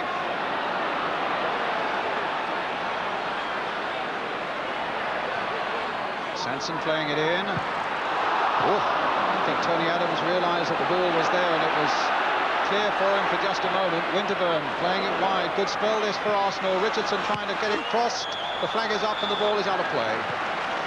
And you're quite right, David. Mark Steen is coming on and Mick Harford is coming off. So although the physio may have felt that it was right for Mick Harford to go on, Mick obviously felt otherwise. And little Mark Steen comes on, 22 years old.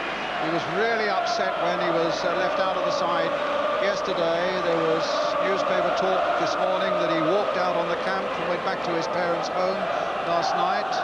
Ray Harford, the manager, didn't want to talk about that, but he's back here as a sub, and now he's playing. And he's had quite a good record, 12 goals this season, and here he is now, looking to make another one, or score it himself, and the chance was certainly there. Well, he's the smallest man on the field at 5'3", but he could have been a really big man for Luton in that moment. His first touch, this. It was very clever, Mark, and he can do clever little things with the ball, but there's always been a slight doubt about his finishing. But he'll be bright now, and the more Arsenal push forward, the more he'll get into the space behind Arsenal's defence. So it might work to Luton's advantage.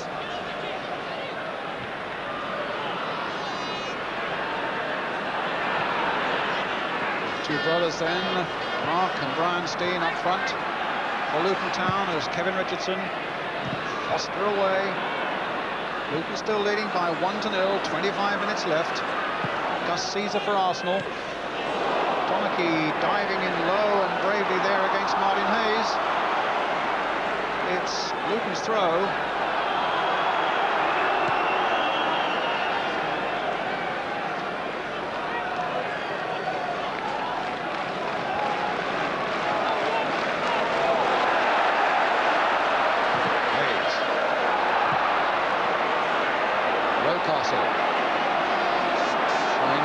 To get a yard on Black and succeeds in finding Hayes.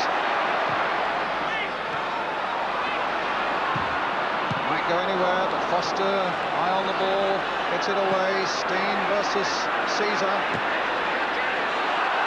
Winkled away there by Black, and a very good ball by him, but Adams is there. Very nearly falling into the path of Mark Steen. A splendid ball by young Kingsley Black, though, full of possibilities.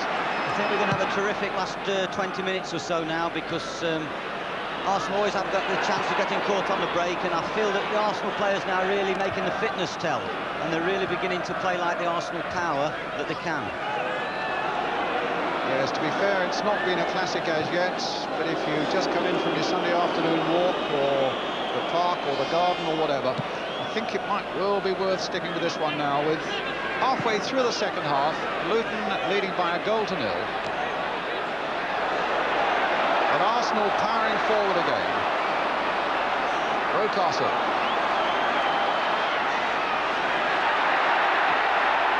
Winterburn.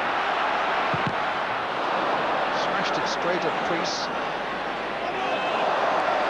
It's an Arsenal throw. Pressure remains on Luton, clinging to this one-goal lead. Winterburn with a long throw. Adams has stayed back this time, but Smith is in there.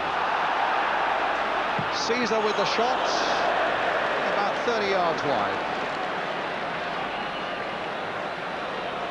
And Mick Harford already getting the treatment. Just to assume that's the ankle of Mick Harford. Indeed it is. Still got a few games to play this season, Luton.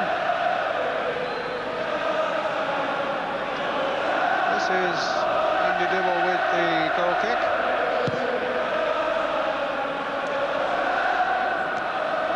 Caesar up well. Breaker. Steen hadn't come back. Mark Steen, that is, hadn't come back quickly enough. Free kick. Sanson taking it. Johnson. Thomas is making far more forward runs now, and he's getting beyond crease and making that extra man into the box. And obviously Arsenal's policy is still going to be to get crosses in as much as possible and hope for the knockdowns. But I think Caesar's limping also, Brian, and I think that might be a little bit of a problem to Arsenal, because they have no defender on the bench. Well, the only other substitute still usable is Niall Quinn, the big front man. Foster. Wilson. Brownstein. Couldn't quite keep it under control as the ball comes through to Martin Hayes again for Arsenal. Donaghy's after him. Hayes has shaken him off. Here's Thomas. And the flag is up. The ball had gone out of play before Alan Smith had headed it back.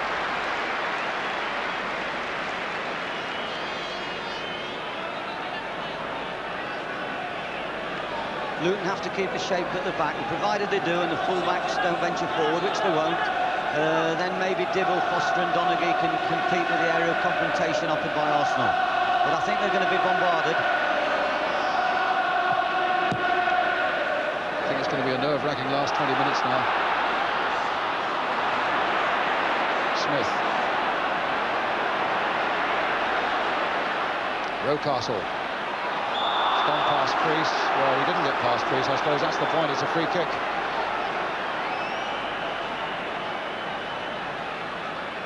So the ball got past, but not the player. Niall Quinn warming up. Maybe just as a precaution in case there is a problem with Rocastle. I suppose if it stays this way much longer, he might be tempted to throw a 6'4" striker in to add a little bit more power up front, David. Yes, but it would only lead to more frenetic play and more crosses into the box, and you know they're unable to prize Luton out of position, and that's what they need to do at the moment. And I feel they would be better off getting extra width on the outside. Rocastle was more influential, certainly. I think wider, and he's beginning to play a little bit now. There he is, recovered from that knock. Free kick to Arsenal. 35 yards out. Paul Davis behind it. Chip by him. Foster with the header. Might go anywhere. Oh, Hayes has made it 1-1. That becomes an inspired substitution. And the goal that Arsenal had threatened for much of this second half has finally arrived.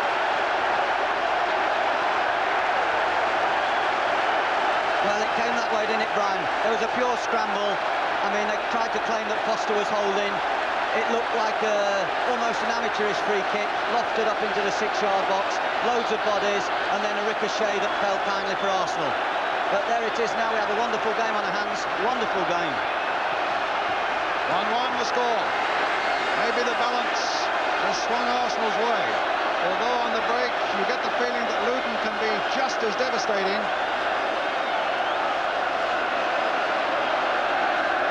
Johnson with the throw for Luton.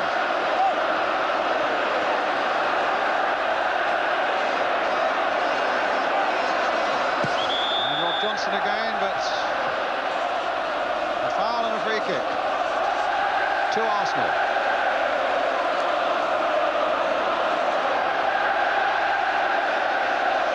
Luton just will have to hope that the Harford substitution won't be a bad omen. He went off in the semi-final against Everton 2 years ago, and it helped Everton to win that game. Breaker gets it away. Mark Steen. Flag up on this side for an offside against Alan Smith.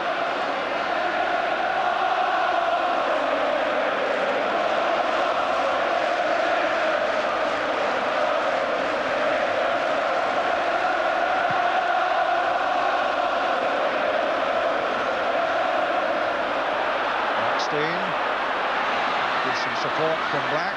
He's gone round him and gets a corner off Tony Adams.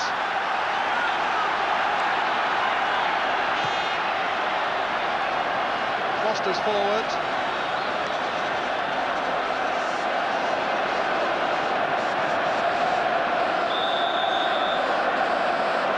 Black with the corner for Luton, high towards Steen. This is Priest. Swept wide again. What a good ball, picking out Black. Trying to get round Richardson. There's his cross. It's a good one towards Steen again. Foster's in there too. And Arsenal belted away with Kenny Sansom. But Johnson now beats Black again. There's that cross coming in once more. Lukic is there under pressure from Brian Steen, and a free kick to Arsenal. 1-1. 16 minutes of normal time left. It's lovely to see how young Black's taken the pressure of this game. He's a very mature boy. I always thought he was an introvert, and I doubted whether he would have enough authority to make a player. But John Moore was a tremendous influence on him and persisted, and in the end he persuaded us to sign him. Thomas, and now Smith, the great chance now. He's put it into the back of the net, and Arsenal are in the lead.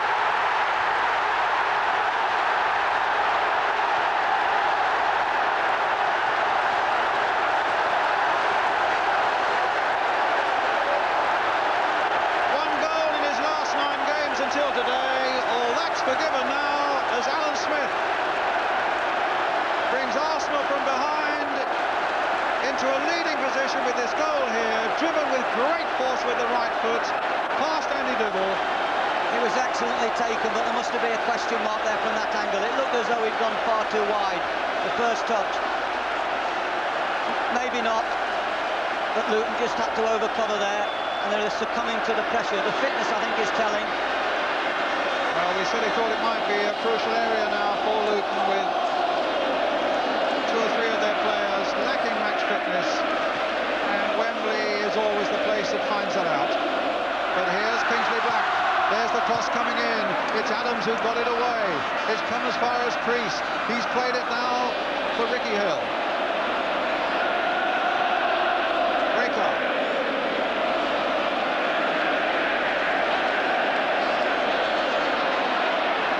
It's a terrible dilemma now for Ray Harford. Sorry, Brian.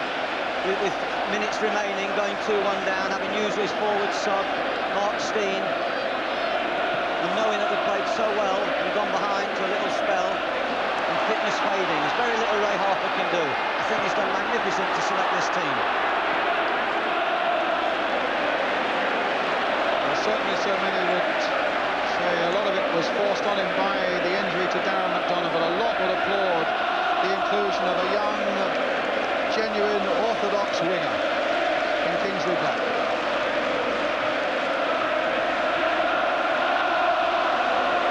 Inside the last quarter of an hour.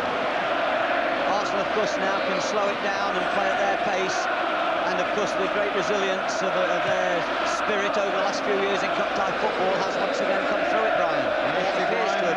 Ashley Grimes stripping off to come on.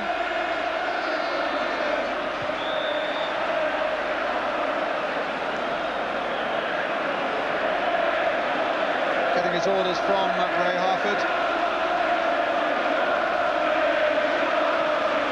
Who do you think's coming off, Brian?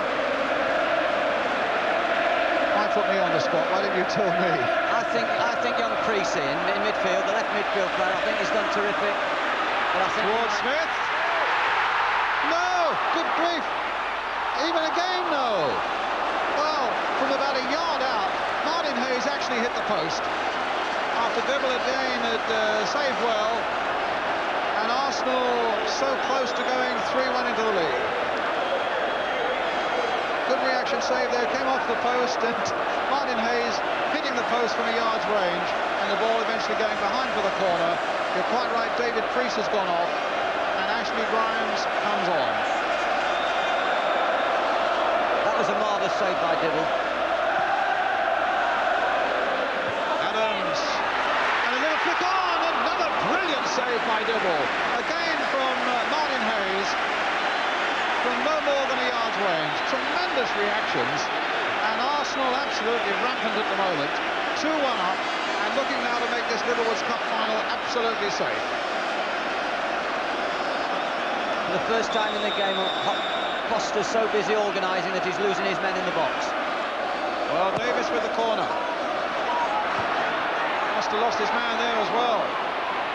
Smith trying to get it on the turn. Rocastle. Rocastle, just wide, goal kick.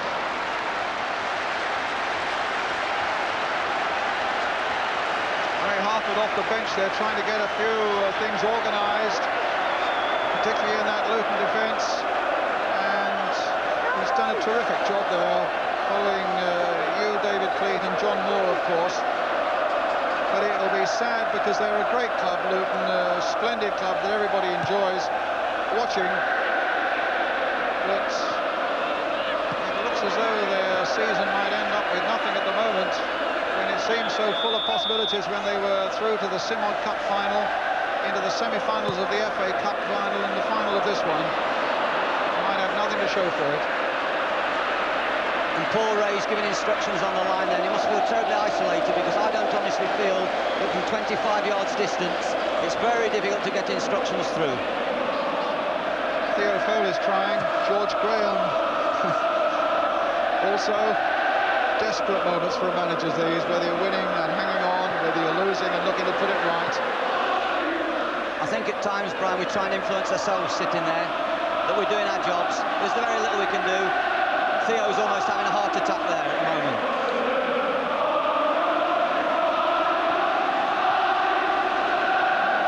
2-1, 10 minutes left.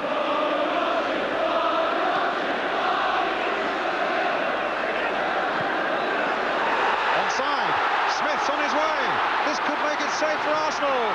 Saved by Dibble.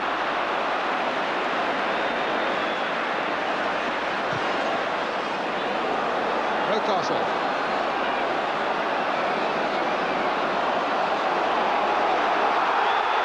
Penalty given as Rocastle is brought down.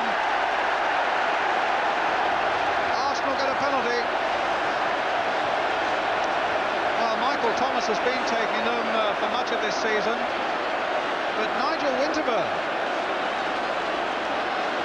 who's only ever scored once for Arsenal, and that's in the quarter-finals against Sheffield Wednesday.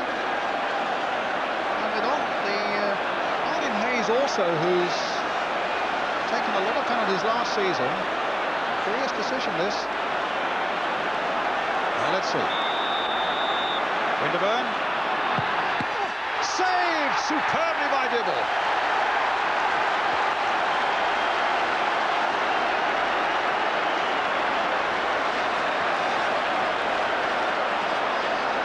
A genuinely good goalkeeping save there. Studiously placed towards the corner by Winterburn. A spectacular leap and save by Andy Dibble, and a corner for Arsenal. 8 minutes left. Brian Steen getting back there to get it away. Rocastle for Arsenal, turning on the power now. Another cross coming in over the top, and it'll be a goal kick.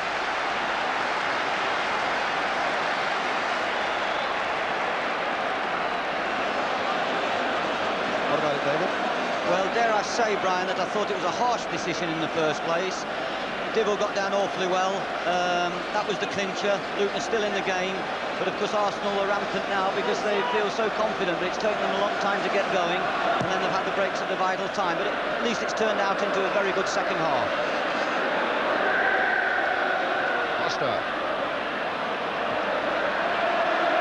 Winterburn. Johnson gets it back.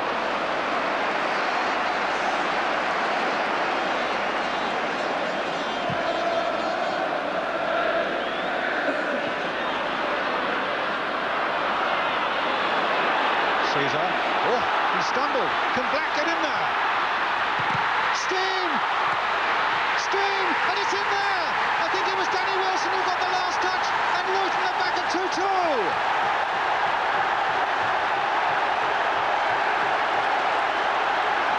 Can you believe it? He wants to, and he's made sure that we have to believe it.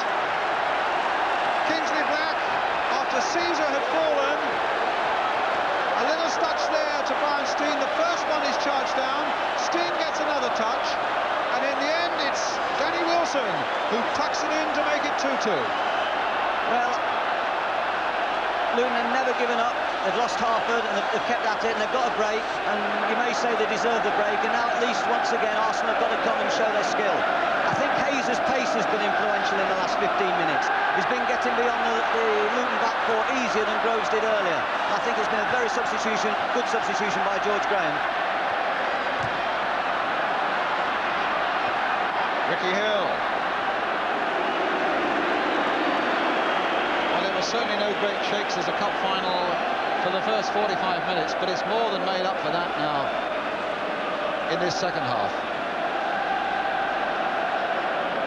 You would hardly have given a price for Luton when they went 2-1 down, when Alan Smith went through with just the goalkeeper to beat. And then they got a penalty, which Dibble saved brilliantly.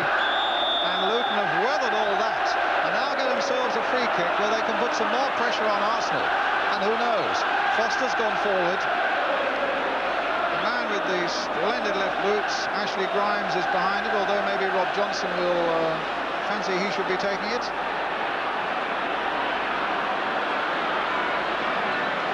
Grimes then, floated towards Foster, a bit too high for him. Ricky Hill trying to get in there.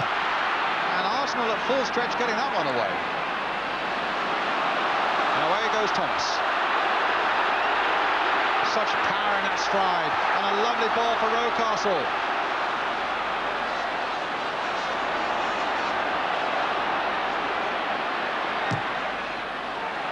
Stopped by Donaghy. Here's Mark Steen. His brother just inside him. 5 minutes left of normal time. 2-2 the score. Extra time is beckoning.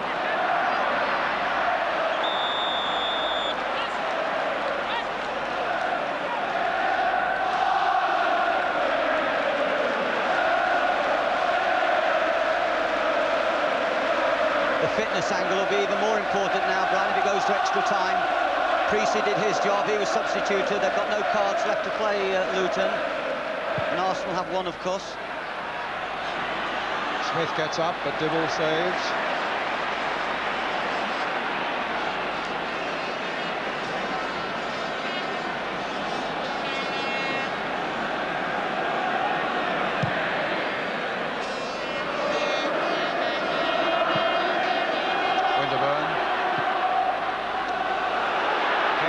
This one, but it comes through to Dibble. Yes, there was an obstruction by Foster on Martin Hayes, spotted by referee Joe Worrell, providing Arsenal with the free kick. Can't help feeling in the first half Luton played with a deeper defence, and therefore they didn't have the space, Arsenal, to outrun them behind them. In this half, they pushed up a little bit in search of the game, and they've left more space and they've become more vulnerable. Let's see how vulnerable they are then from this free kick. Paul Davis with a little chip trying to find Alan Smith, but Donachie with a header gets it away to Danny Wilson, the man who scored that second goal for Luton. Here's Mark Steen, played in for Ricky Hill, but Steen had stopped running.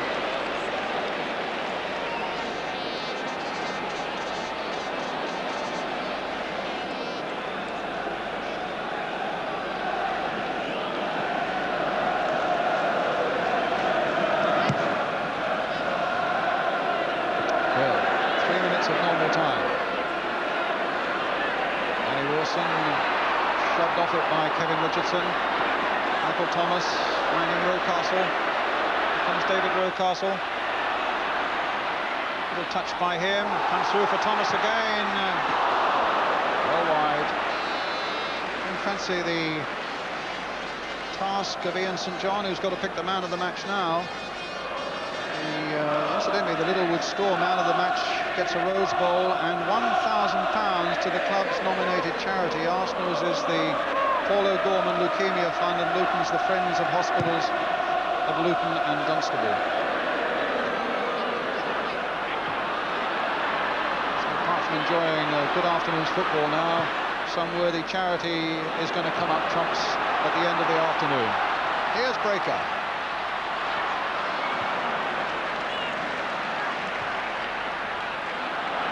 Davis. Donachie. Oh, just enough. The ball hasn't run on fast today, Brian. It's looked like a holding pitch. There was that early back pass of Foster. There's been one or two other occasions, and that was one. Here's Kingsley Black. To Brian Steen. To Ricky Hill. Now to Ashley Grimes. Get on after that one, he says. A beautifully weighted ball there for Black. And a lovely cross in. Adams got it away at the second attempt. Some good play by him. Black playing it in once more. This time there was an offside, I suspect, against Brian Steen. And the score remains at 2-2 as we come towards the last minute now of normal time.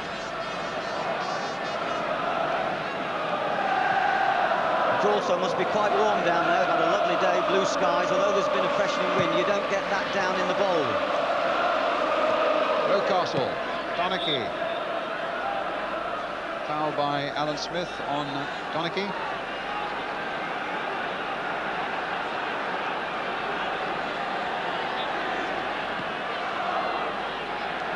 Breaker. Steen. This is Mark Steen. Oh, that's a foul by Tony Adams. Free kick to Luton. They want Vic Foster to go forward for this, and he is.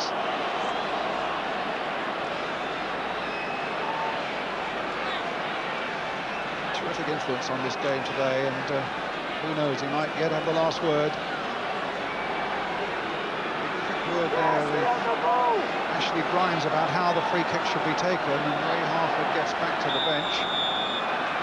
I think Ray'd like to take it for him, Brian. The chip in there by Danny Wilson. Now Grimes. Pick the outside there, Steen! And Luton are ahead in the very last minute. It'll take a monumental effort now by Arsenal to get back on level terms. And the underdogs look as though they are going to have the last word.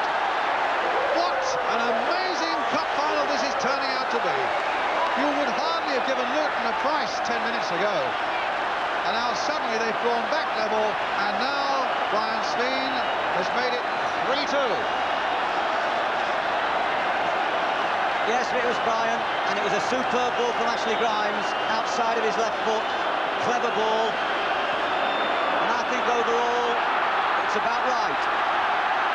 You might be a little biased, former Luton manager. I hope I haven't shown that too much, Brian. It's been a good second half. It's finished. It's finished, and Luton have won their first major trophy. They've tried for so long since they were formed back in 1897, and they're all over the pitch. There's a whole heap of them. As Ray Harford, their manager, comes to shake hands with his player coach and skipper, Steve Foster. And who would have believed it?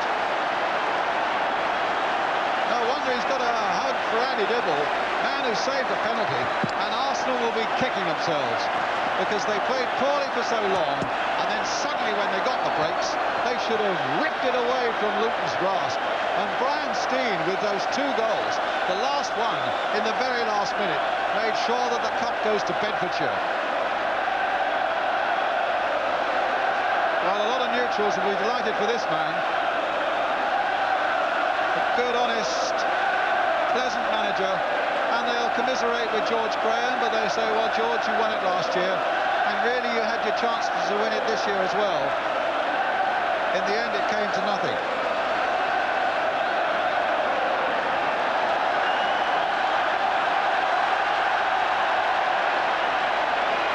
Arsenal players just standing on the pitch, not knowing what to do with themselves.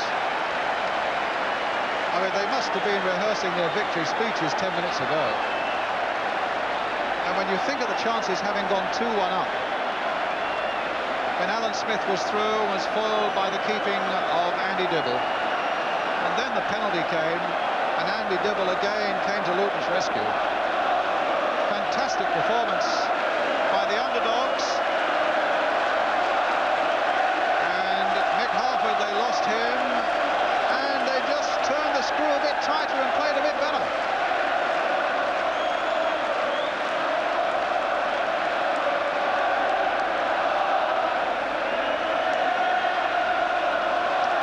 David Evans, the Luton chairman there. Well, he's seen a few times at Luton, David. Some yes, good and some bad. He's a man of strong words and a man of bold principles, and he's had a very interesting career in the chair at Luton, and if this is his swan song, it's been a magnificent one, really. And the players have done them proud. They've done tremendous. What about that young man? Yeah, Kingsley, I mean, he's done very well, a local boy, and it's lovely to see a local boy do well.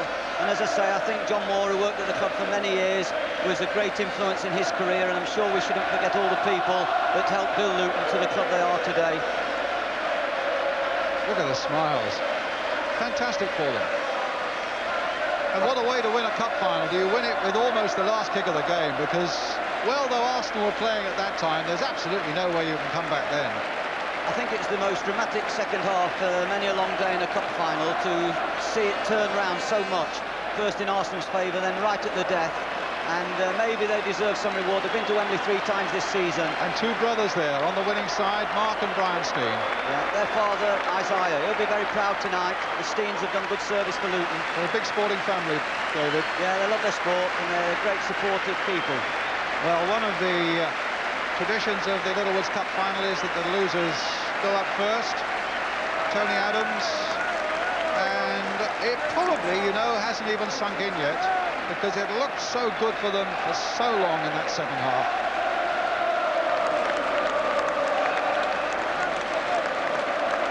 David Rocastle and Martin Hayes, who scored that first goal, and it looked as though they were on their way, particularly when Alan Smith here scored the second one. Terry Groves and Niall Quinn, who didn't get on. Well, an astonishing afternoon at Wembley, even by Wembley Cup final standards. And now the turn of Luton Town to go forward, led by Steve Foster.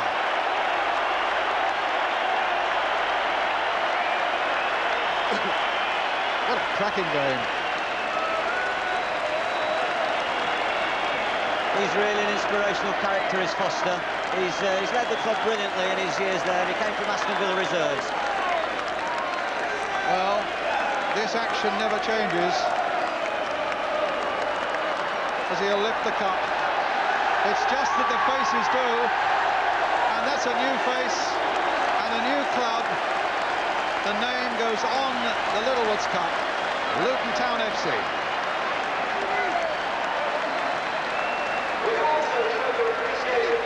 Well, they didn't have long to put those ribbons on. That winner by Brian Steen, scored in the very last minute of the game. Al Donaghy, the number 6, absolutely fantastic at the back. He and Steve Foster, the cornerstones of a great Luton triumph. Others may have snatched the glory at the other end, but I think you look at Foster and you look at Donaghy and you look at Dibble, the goalkeeper, and you really don't have to look much further.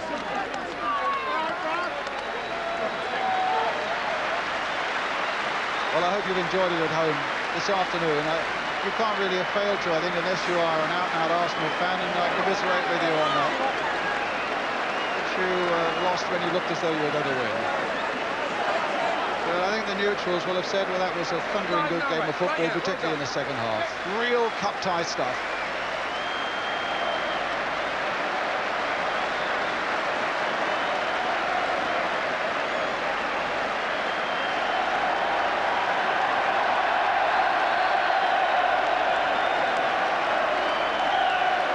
A lap of honour. And so after trying for so long, and when a season looked to be falling apart, now Luton have shown their critics what they think.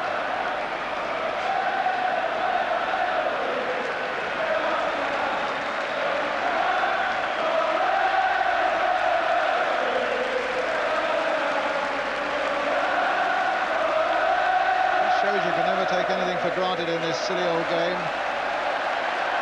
It looked as though Luton had it.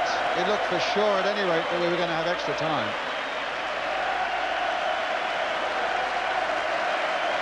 You can always tell how well the second half or any 45 minutes has gone when it's over in a flash, and that second 45 minutes seemed about like 20. The customary picture, and Mark Steen with the top of the cup on his head. A far different figure now from the one who was so unhappy when he was left out of the side yesterday that he apparently walked away from the team hotel. And the man on the right of the picture just taking it all in.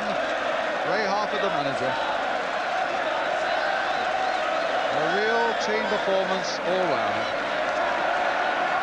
And he said to me last night when he told me the team, I'm going for it, I know I'm taking a gamble.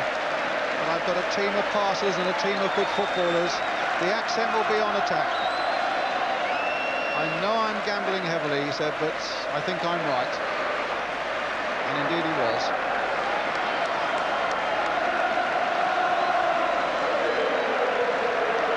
As usual, the great contrast is on the faces.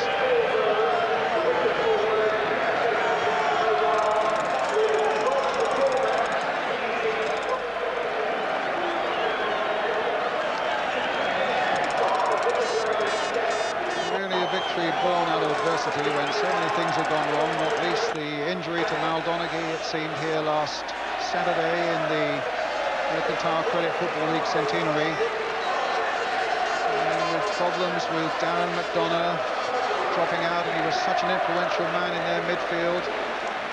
But they've overcome it all, and that's nice. There is Darren McDonough, in fact, in the shirt and tie there, because he played a terrific part in Luton's season.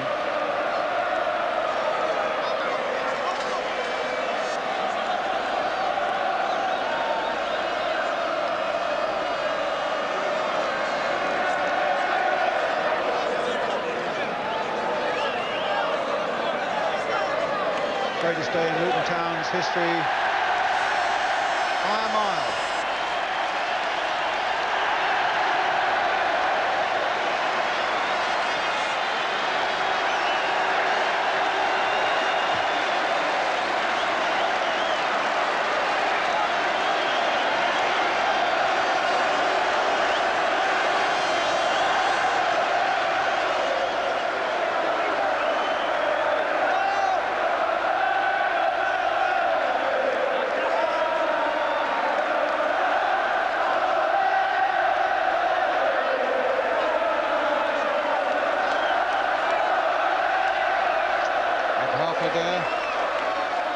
Just signed another contract that keeps him at Kenilworth Road. That'll be good news for Luton fans.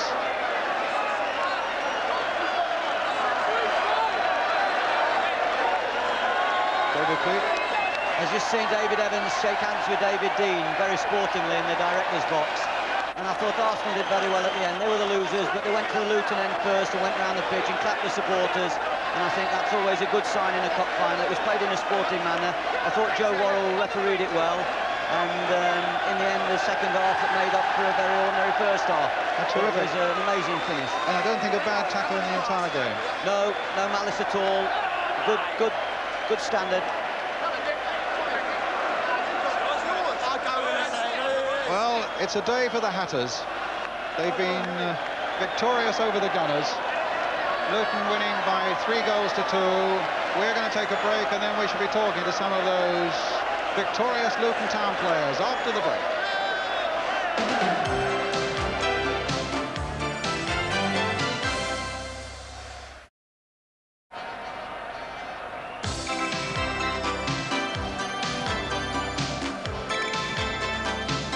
They're still celebrating here at Wembley, and why not? This was the final, no one rated. Wasn't bad, was it? Ian? Oh, absolutely fantastic. I mean, the second half was probably one of the most exciting second halves I've ever seen, never mind here at Wembley. That was a cracker. Well, we will have time to tell the story shortly, but before that, can I ask you, can I put you right on the spot, and can you possibly pick a man of the match out of all that? It was, I must say, it was very difficult, but Andy Dibble's penalty save for me turned the game. Had he not made that save, then that was them dead and buried. And he'd made about 3 saves in a row, including that one. So, as far as I'm concerned, you know, he is the man of the match. He made one or two excellent saves apart from this, but this was the one. This was the one. I mean, had they scored that was at 3-1, there was no chance of them coming back. It was a good penalty. And a super save. Well, it wasn't a bad penalty. Look, it was a smashing save. Right, so the Littlewoods man of the match, he'll get a Rose Bowl, £1,000 that he'll donate to the Luton and Dunstable hospitals. Andy Dibble, the Luton goalkeeper, standing there with Ray Harford and Jim Rosenthal. Andy Dibble, very well done indeed. Man of the match voted by Ian St John, and there is a cheque for £1,000 to go to the Friends of Hospitals of Luton and Dunstable. And if you've got room, I know you won't drop it today, there's a little Rose Bowl for you as well. Just tell us about, from your point of view, about the penalty save, because it turned the whole match, really. Well, I just made up my mind to go to my left. We've had a couple against us recently, and they've gone in, but luckily, I guess right today, managed to turn it around the post, and it came at a crucial time. So I'm absolutely over the moon. That's right. There was a little bit of doubt, I know, before if you're actually going to play in the game. You've certainly sort of staked a claim to a regular place today, haven't you? Well, I said the last couple of games, just take each game as it comes. 4 weeks ago, I didn't think I'd be anywhere near Wembley, but it's a dream come true. I can't believe what's happened. It hasn't sunk in yet. It's unbelievable. Right. Let's just come across to the manager, to Ray Harford. Ray, you must have thought that the match had slipped away from you. Yes, but I don't think we deserved it to slip away. I think just after half-time, we had our best spell. We could have been 2 or 3 up at a time. But then when they got the equaliser and got 2-1 up, and the penalty, you think, well, it's not to be, but... How important for Luton Football Club is it to win your first major trophy? I think it's vital. And vital now, we're a big club, and maybe like to get used to days like this. Right. Let's just bring in Brian Steen here. Now, Brian, but very well done indeed. And the last goal, I'm sure that'll be a little video that you'll look at and you'll replay and replay. Yeah, I didn't realise how long there was to go. When Ashley went down the line, he crossed a superb ball, and I just managed to get there in front of one of the defenders, and he ended up in the back of the net. You've had, well, over 10 years at the club. It's your testimonial year. Yes, unbelievable. Take a deep breath and sum up what this means for Luton Town, for the football club. Oh, it means everything, because they've not won anything in all their time, and to do it in my testimonial is absolutely fabulous, like, you know. It's for the supporters, for the town, the players. We've worked so hard, and well, it's a dream come true for everyone. Well done, a Luton dream. Let's bring in Steve Foster. Steve, Wembley hasn't been the happiest of places for you, has it? A little, thank goodness you were playing the 4-0 back with the Man United and Brighton, if you remember, but today must have turned all that round, surely. Yeah, it has. I mean, just can't believe the result. We didn't deserve to go 2-1 behind. We were playing well first half and the start of the second. But I don't think it's sunk in yet. It just happened so quickly, and I think the lads are still shaking now. We just disbelief, really. What was it, Steve, that swung the game away from you in what looked at one stage to be those vital few minutes?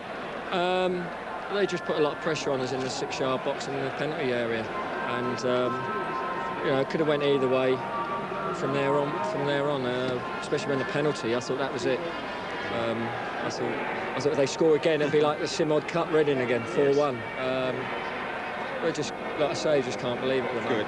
Very well done indeed. It's a good honour for you. And let's bring in the young man who we spoke to right at the start of the programme, to Kingsley Black. Kingsley, you said you were nervous, you remember. How did the day pan out for you? As soon as the game got underway, I wasn't so bad. I was glad in the second half, though, I got more into the game and get a few more crosses in. So I was happy, and it was a great day for the lads, especially the senior players. They deserved it. We haven't mentioned it to any of the others, but it was warm enough sitting on the touchline. Must have been roasting to play. It was indeed, yeah. You've got to do an awful lot of running, and it's so hot out there, especially with the atmosphere as well. I can't believe it. And what was your little view of the deciding goal in the last minute? Well, I think it was a throw-in, and Ashley Grimes has gone past the defender, and he's got a cross in with the outside of his left boot, and Brian Steen's come in great and just knocked it home. I think. Fairy tale stuff, isn't it? Yeah. Good. Kingsley, very well done indeed. Thanks a lot. And let's return to Eldon.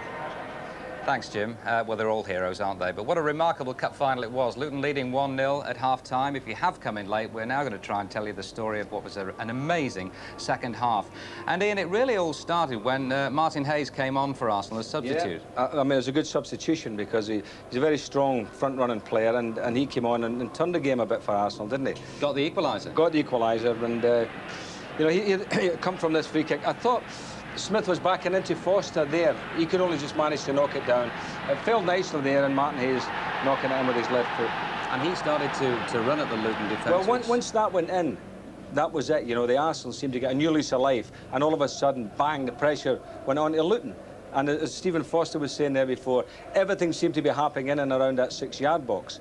You know, pressure building up on them, and for a little spell, a little 10-minute spell, you know, Luton couldn't seem to get the ball away from under the feet. In fact, they went 2-1 down just 3 minutes after that. Alan Smith, the £800,000 signing from Leicester. Well, you know, Alan had been kept quiet throughout the game, but it was Martin Hayes who'd started to move out there on that far side. You see the ball getting played in here, and he had bags of room as the ball gets played. I mean, it just shows you people fall down. Things happen in football matches, and there he is clear. I thought the goalkeeper possibly went down a little bit early. If he'd stayed his ground, he may have got it, but that's the only mistake, if it was a mistake. And then there was the penalty incident, which we've already seen, but Luton were really dead. Well, they were on the ropes then, and I thought, oh, well, they'd played so well, and, you know, I thought they'll win this game. And then when that spell happened, I thought, well, here we go again. And as the lads were saying there, they must have been thinking, it's another Simod Cup. It's going to happen to us. But they managed to get that dramatic equaliser to make it 2-2, and I don't think anybody in the stadium thought they would. Well, I certainly didn't. Because I felt that they deserved not to be behind, you know, because over the 90 minutes of the game, I think Luton certainly deserved to win. Nice moment for young Kingsley Black. Lovely, yes. Good save by Lukic. Good save by Lukic. Knocked back in there, and reacted well, Danny Wilson, didn't he? I thought the referee, who had a very good game, did well therein, because that might have been handball, but he was up there, he saw it, and it was a clear header. Yes, but he pulled his arm out the road, made sure he got it with his head. But then, of course, you know, the build-up to the final goal, and, I mean, we've been sitting here, you know, rocked by all this. The excitement was fantastic. We thought it was going to be we were looking for extra time. Yeah, and then that dramatic, really dramatic, I know it's an overuse of the word these days, but it really was, wasn't it? It was great dramatic. Finish. It was marvellous to see it, you know. I mean, you can't write scripts for, you know, cup finals, and the way it happened. Ashley Grimes outside of the foot there, lovely ball in, and bump. There he was, Clancy knocking it away. And I mean, I don't think he could believe it himself, because once that went in, it was all over then, wasn't it? Oh, absolutely. You know, that was it. It was in the last minute of the game and all over. Can you remember a better cup final in either Littlewood's Milk Cup or League Cup or FA Cup? I thought last year's FA Cup final was a smashing game. And isn't it great now that we're getting here to Wembley and teams are playing and it's all exciting stuff. And I think the people who were here today witnessed a cracking cup tie. And obviously the folks sitting at home there, I don't think too many people would have left the television sets once that second half started. A little bit like Coventry winning the FA Cup last year, because they'd gone 100 years without a major trophy. Luton had gone 103 years without a major trophy. And my word, didn't they deserve it? And we have Wimbledon coming on the FA Cup. No, could it be? Yeah, this is it, you know. It's all about the underdogs. Maybe Liverpool are sitting at home recovering from last night's celebrations thinking, hang on a bit here. You know, anything can happen Anything can happen here at Wembley, yeah. But I'm delighted for Luton Town, and I'm sure David Pleat, who was working with us today, would be delighted, because David put so much work into Luton over the years, and then he left, and he's looking at his boys, lads that he's signed, playing here today and walking around with the trophy at the end. So I'm sure David would be delighted for that. I think we've said all there is to say about this finally, and thanks very much. Just a quick, we did promise that we'd mention Jim Cannon's testimonial, of course, didn't we? Yes. Tuesday. Yes. Crystal Palace against Spurs. So we hope it's a great night for Jim, a marvellous servant to Crystal Palace. So we've had a marvellous afternoon here at Wembley. The next live football on ITV Wednesday afternoon, Hungary against England. And then it's the FA Cup final. But nothing, absolutely nothing, could beat what we've seen here this afternoon. Hope you've enjoyed it. Bye-bye.